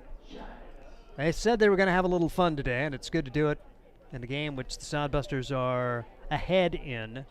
As the pitch is lined to center field, that's trouble, and that's a base hit. Sponberg not able to get there, and Lane Shires has himself a multi-hit game. Couple of hits, a walk for Lane. He's got an RBI as well, and Lane Shires aboard with 1 out. The Sod Busters are going to go to the bench. As we will see a pinch hitter. It's going to be number 20, Tyler Welch. Tyler Welch for Jensen. A lot of guys getting an opportunity to play here on both sides. The Sod Busters with the lead as they come up with their 8th hit of the game and trying to get a run or 2 back after seeing the Prospects score 5 in the last 2 frames combined on just 1 hit. Pitch taken high for a ball. 1 ball and no strikes on Tyler Welch. Welch standing in the right-handed box. Shires leads away from first. Here's the pitch. Bouncing ball left side, but foul. Hastings taking command early in this one, thanks to some wildness for the Prospects. Really putting up the crooked number to take full advantage in the second. The 3-run triple from Anthony Chavez made it a 5-0 game, and then just for good measure, 2 in the third. And a 5-run fourth to make it 12-0 at the time. 12-1 at the time, I should say. Welch rifles this one to center field, but Sponberg has it measured. Going back makes the play, and Shires will retreat to first. But Welch gave it a ride, but he's out, and it'll be Marcos Cabranes trying to finish things off for the Hastings Sod Busters. Is that 7? Who is the 18? shortstop? Caden Young, okay. who's came in on to pinch hit. He's at shortstop now. So middle infielders, the lefties. Yeah, it's pretty fun. Like I said, love Trevor Varley's attitude the last couple of days. He gave Tyler Palmer the opportunity to play all 9 positions yesterday and today. Left-handers at second and shortstop for this team. You seldom see it even at the younger levels, but virtually never in college. And it's a right-handed first baseman, by the way, so a lot of times it's a lefty at first. Here's the pitch. Take it upstairs. As Nate Cunningham is playing the first base spot. He's normally a shortstop. A lot of versatility for this prospects crew. Very talented team. It's been fun to watch them play, and it's been more fun to see the Sod Busters beat them a few times and try to complete a 3-game sweep as Cabranes can't make contact here. He actually did foul tip it into the glove of Sid DeMeo, but it's 2 balls and a strike on Marcos. And the pitch. Misses there. Runner at first, 2 outs. Sod Busters lead it by a half dozen. 1 in the 4th, 2 in the 7th, 3 in the 8th for the prospects after the Sod Busters had taken an 8-0 lead. A 7-0 lead, rather, and then a 12-1 lead. Cabranes swings and misses here. And it's 2 balls and 2 strikes on Marcos. Marcos, 1 hit and 4 walks on the day. Here's the pitch. Foul back, stayed alive. Count actually 3 balls and 2 strikes now on Marcos Cabranes. So he has a chance to get 5 walks in a game. And then you get your hat trick, your golden sombrero with strikeouts. I don't know what you call 5 walks in a game. That's what you call a struggle for the opposing pitchers. That's 3-2 pitch again, and Marcos Cabranes has walked for the 5th time in the game. High drama here as Hastings will have first and second, 2 outs. And Marcos with 2 runs batted in with a pair of bases loaded walks, and Anthony Chavez will come to the plate. He's got 4 runs batted in on the day. Well, for Marcos, that's one way to raise your on-base percentage, and it's one way to also only get 1 official at-bat in the game. So your average is going up, on-base percentage going up, and good day for Marcos, as not the best day yesterday. Nick Jones leads the team in base on balls. Rocket shot right at the second baseman, and handling it is Benish for the 2nd time, and that's a quick out there. But now Marcos with 5 walks, he may move right back up. Better watch out, Jones. You may have somebody on your heels for walks in the year. Sod Busters 3 outs away from victory, trying to close things out. It's 12-6, and this is Sod Buster Baseball. Are you tired of lousy internet and faceless customer service? It's time to experience local, honest, hassle-free, and exceptional. That's the Allo promise. We not only provide crazy fast fiber internet, crystal clear TV, and dependable phone service, but we choose to become a part of the communities we serve and love when everyone calls or stops by our store to say Allo. So don't settle for mediocre, settle for exceptional with Allo. Visit us at allofiber.com/local. Hi, I'm a baseball umpire. My job can get pretty stressful. I have to keep my eyes open at all times, and if I don't make the right call, people boo me. So to relax, I visit a Nebraska lottery retailer like this one and buy some scratch tickets. It always calms me down. Hey, you cut in line. I did not. All right, you're out of here. Hey, he didn't cut. All right, you're out of here. I feel better already. The Nebraska Lottery. Top prize odds vary by game. Hastings Sod Busters in command 12-6, and they will get an inning of work for their closer. Jacob Shaw will come in for Wenzel, who worked a couple of innings and didn't have much help behind him. Sod Busters did give up 5 runs the last 2 innings on just 1 hit. Those 3 runs last inning unearned after 2 errors. And Jacob Shaw will be in to make his 17th appearance in 22 innings. He's allowed just 11 runs, 7 of those earned, a 2.86 ERA, a 2-2 record with 1 save for Jacob Shaw.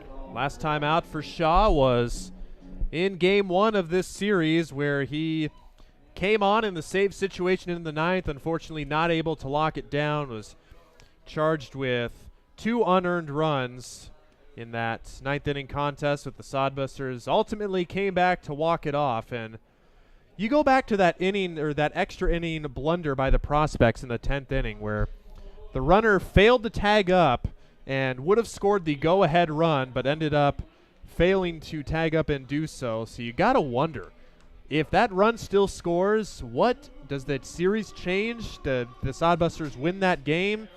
A lot of what-ifs, but glad we don't have to think about that. And really glad you don't have to see Joel Benish come to the plate with a lot of runners on and a big opportunity. He'll come to the plate with the bases empty and nobody out and takes a first pitch strike. Now, Benish struggled. He actually got lifted for a pinch hitter as we go to the 9th inning, and here is Ryan Valenta. I know you want to call a Sodbuster win so bad, Steve, but I really like your enthusiasm. Joel Benish indeed does bat, and all he does is he has hit Sodbuster pitching well in 2 games. He's 4 for 8 with a couple of doubles and 3 RBIs. A pitcher by trade, but getting some time to get at the plate too. Joel Benish pitched in Game 1 and did not have a Joel Benish game. He walked 3 batters, just completed an inning of work, and he swings and misses as a breaking ball from Shaw gets him, and 4 pitches is the first out and a good start with a 6-run lead for Shaw in the 9th. So 9-1, and hopefully that's it, and we can put the brooms out on this one as the Sod Busters trying to sweep an opponent for the first time this season. Ground ball softly, charging in is Chavez. He guns over to first, but not in time, and Spongberg takes a spill right in front of his head coach, Trevor Varley.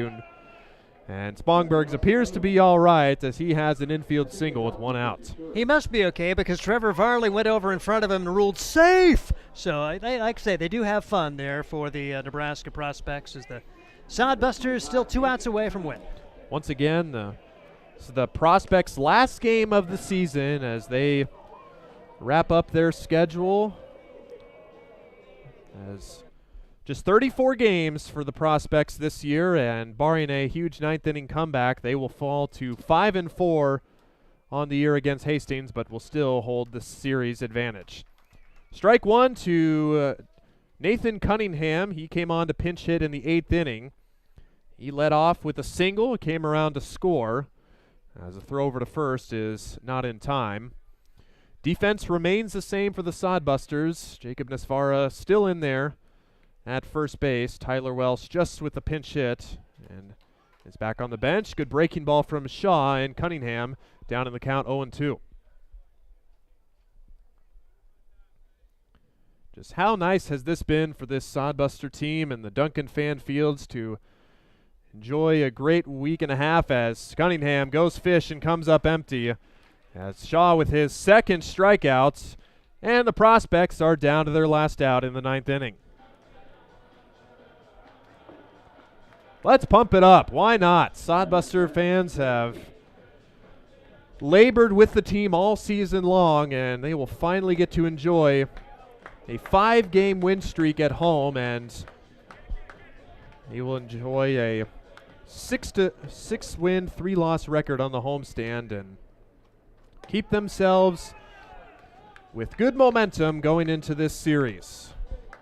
As we mentioned in the past, Sod Busters, a very slim mathematical chance to somehow, some way come out on top, but as we said, the Sod Busters need to win out and need a lot of help, but we're just glad the guys are able to get this done this late in the season and have some success here in July. 2-1, ground ball to third for Cannon, and that is just foul past Chavez.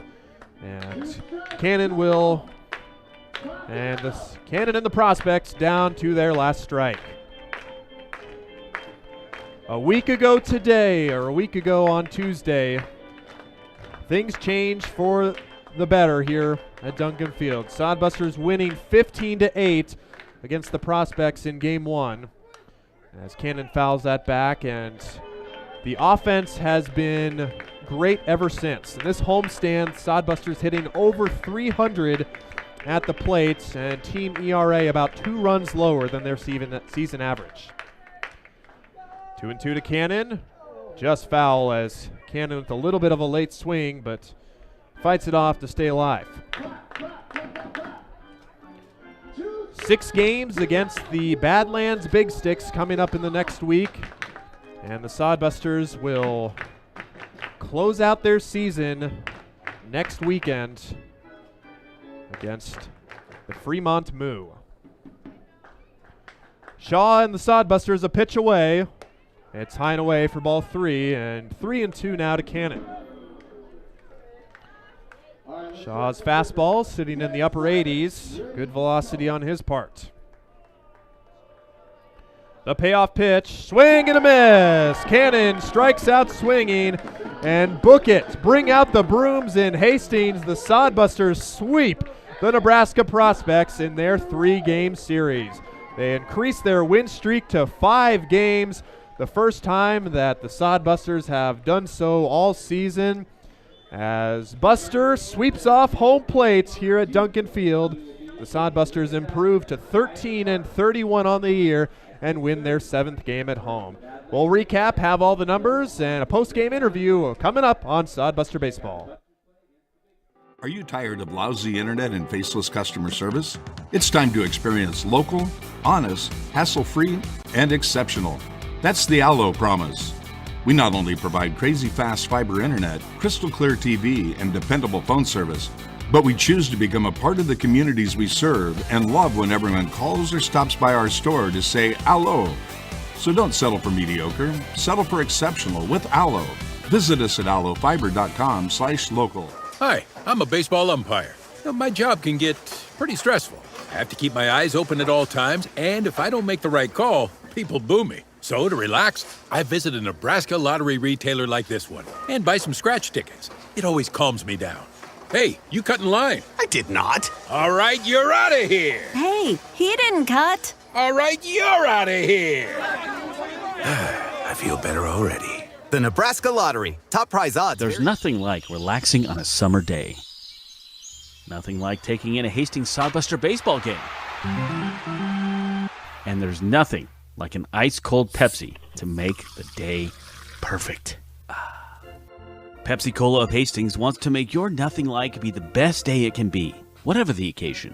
Enjoy your favorite refreshing Pepsi product throughout the Sod Buster season and make your nothing like memories. Pepsi Cola of Hastings, a proud sponsor of Hastings Sod Buster Baseball. Let's face it, we move our bodies around a lot, and sometimes things happen: a tweak, twist, pull, strain, ache, or pain. At Fisk Chiropractic and Sports Care, their goal is to restore your mobility, keep you moving, and ensure your rehabilitation is effective, efficient, and stress-free. Do you suffer from headaches and neck pain, lower back, or sciatica? Call Fisk Chiropractic and Sports Care today. Start to discover wellness through chiropractic care. Fisk Chiropractic Sports Clinic.com. Start feeling better now. Another great win for the Sod Busters here at Duncan Field. They sweep the Nebraska Prospects. Final score 12-6. Sod Busters with 8 hits and the Prospects with 4 hits.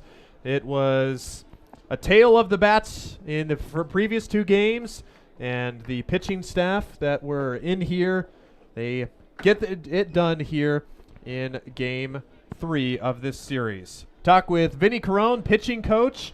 And Vinny, congratulations on the 12-6 win. You got a 5-game win streak, and you sweep probably one of the best teams in the Independence League right now. Impression on how the guys did in their final game today? Yeah, I think it starts on the mound again with Hayden just coming in, attacking the zone, throwing a few pitches for strikes in any count. And I think that's huge just to have them off balance. If they know they're getting a fastball and fastball counts, they're good enough, they're going to hit it. But he was able to drop that slider in there for a strike whenever he needed to, and that kind of set the tone for us. good at bats, not chasing anything, taking our walks, and then getting timely hits when we needed it. Taking the walks, and then that second inning, it looked like, okay, maybe going to get out of that inning with not a whole lot of damage. Chavez, the 3-run triple, how big was that to kind of open the floodgates for this crew and realize that, okay, we don't need a lot of hits, but big hits are going to be very key? Yeah, that was huge. Xavi in both innings, actually. I think 2-out single and then 2-out triple there to the wall, which was a huge, huge hit, and kind of took the pressure off the offense a little bit too. And I think at that point we felt if we get 4 or 5 runs here with Hayden the way he's throwing, we're going to be okay. So, yeah, that was a huge hit in that moment and kind of set the tone for the rest of the game. You had a big series at the plate in the first 2 games. This, more of the free passes, it almost looked like the prospects just kind of ran out of gas in this last game here. 14 walks at the plate, 5 of them to Marcos Cabranes. Actually, the AI generated here, the title says, Marcos Cabranes' strong eye leads Hastings Sod Busters. So apparently that's what decided the game, but the free passes definitely had to help. But for a team that has struck out before, a lot of the guys, they want to put the bat on the ball. Just how big was it to let those free passes go by and just keep the line moving and keeping the pressure on?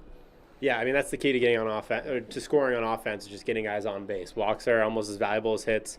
Obviously, those extra base hits, we had a couple triples today. Kyle Hilpern had one too.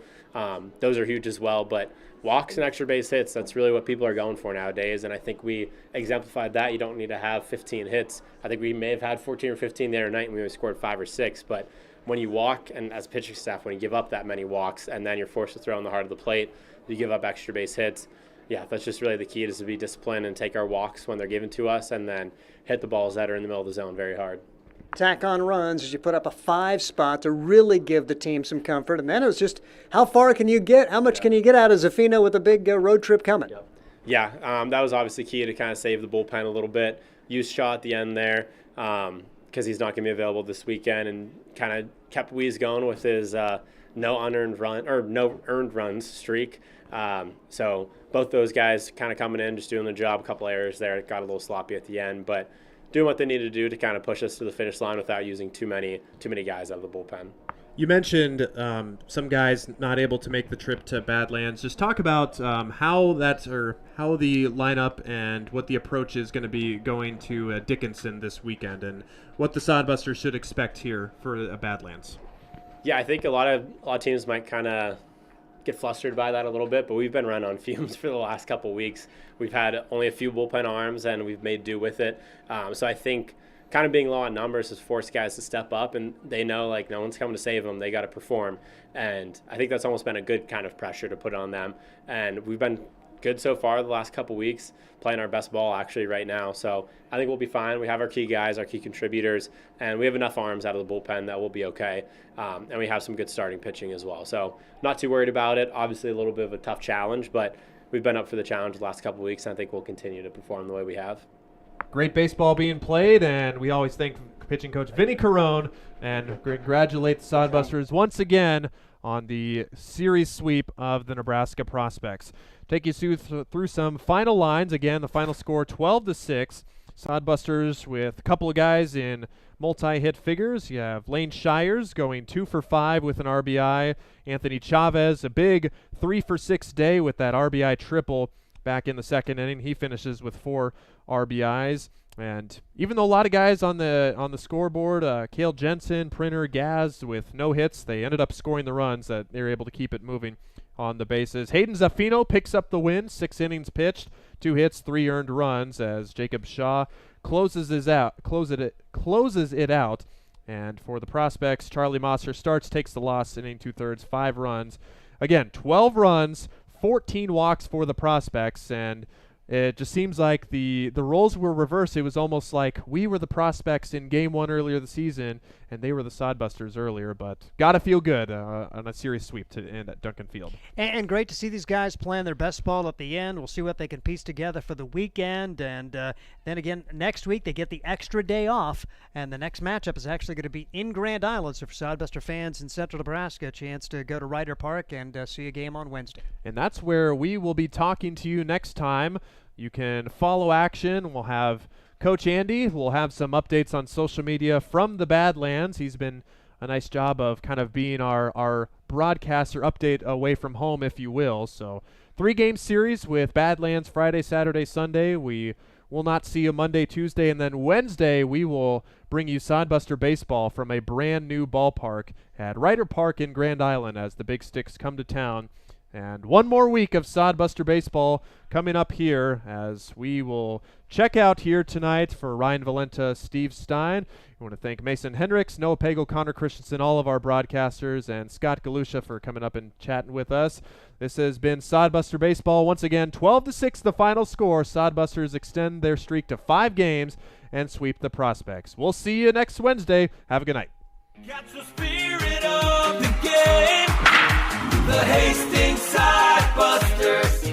Get the ultimate fan experience at a Hastings Sod Buster game this summer. Enjoy high-level collegiate summer wood bat baseball at the beautiful and historic Duncan Field in Hastings. Baseball and a whole lot more. Affordable family fun. That's what the Sod Busters and the Independence League are all about. Sod Buster Baseball.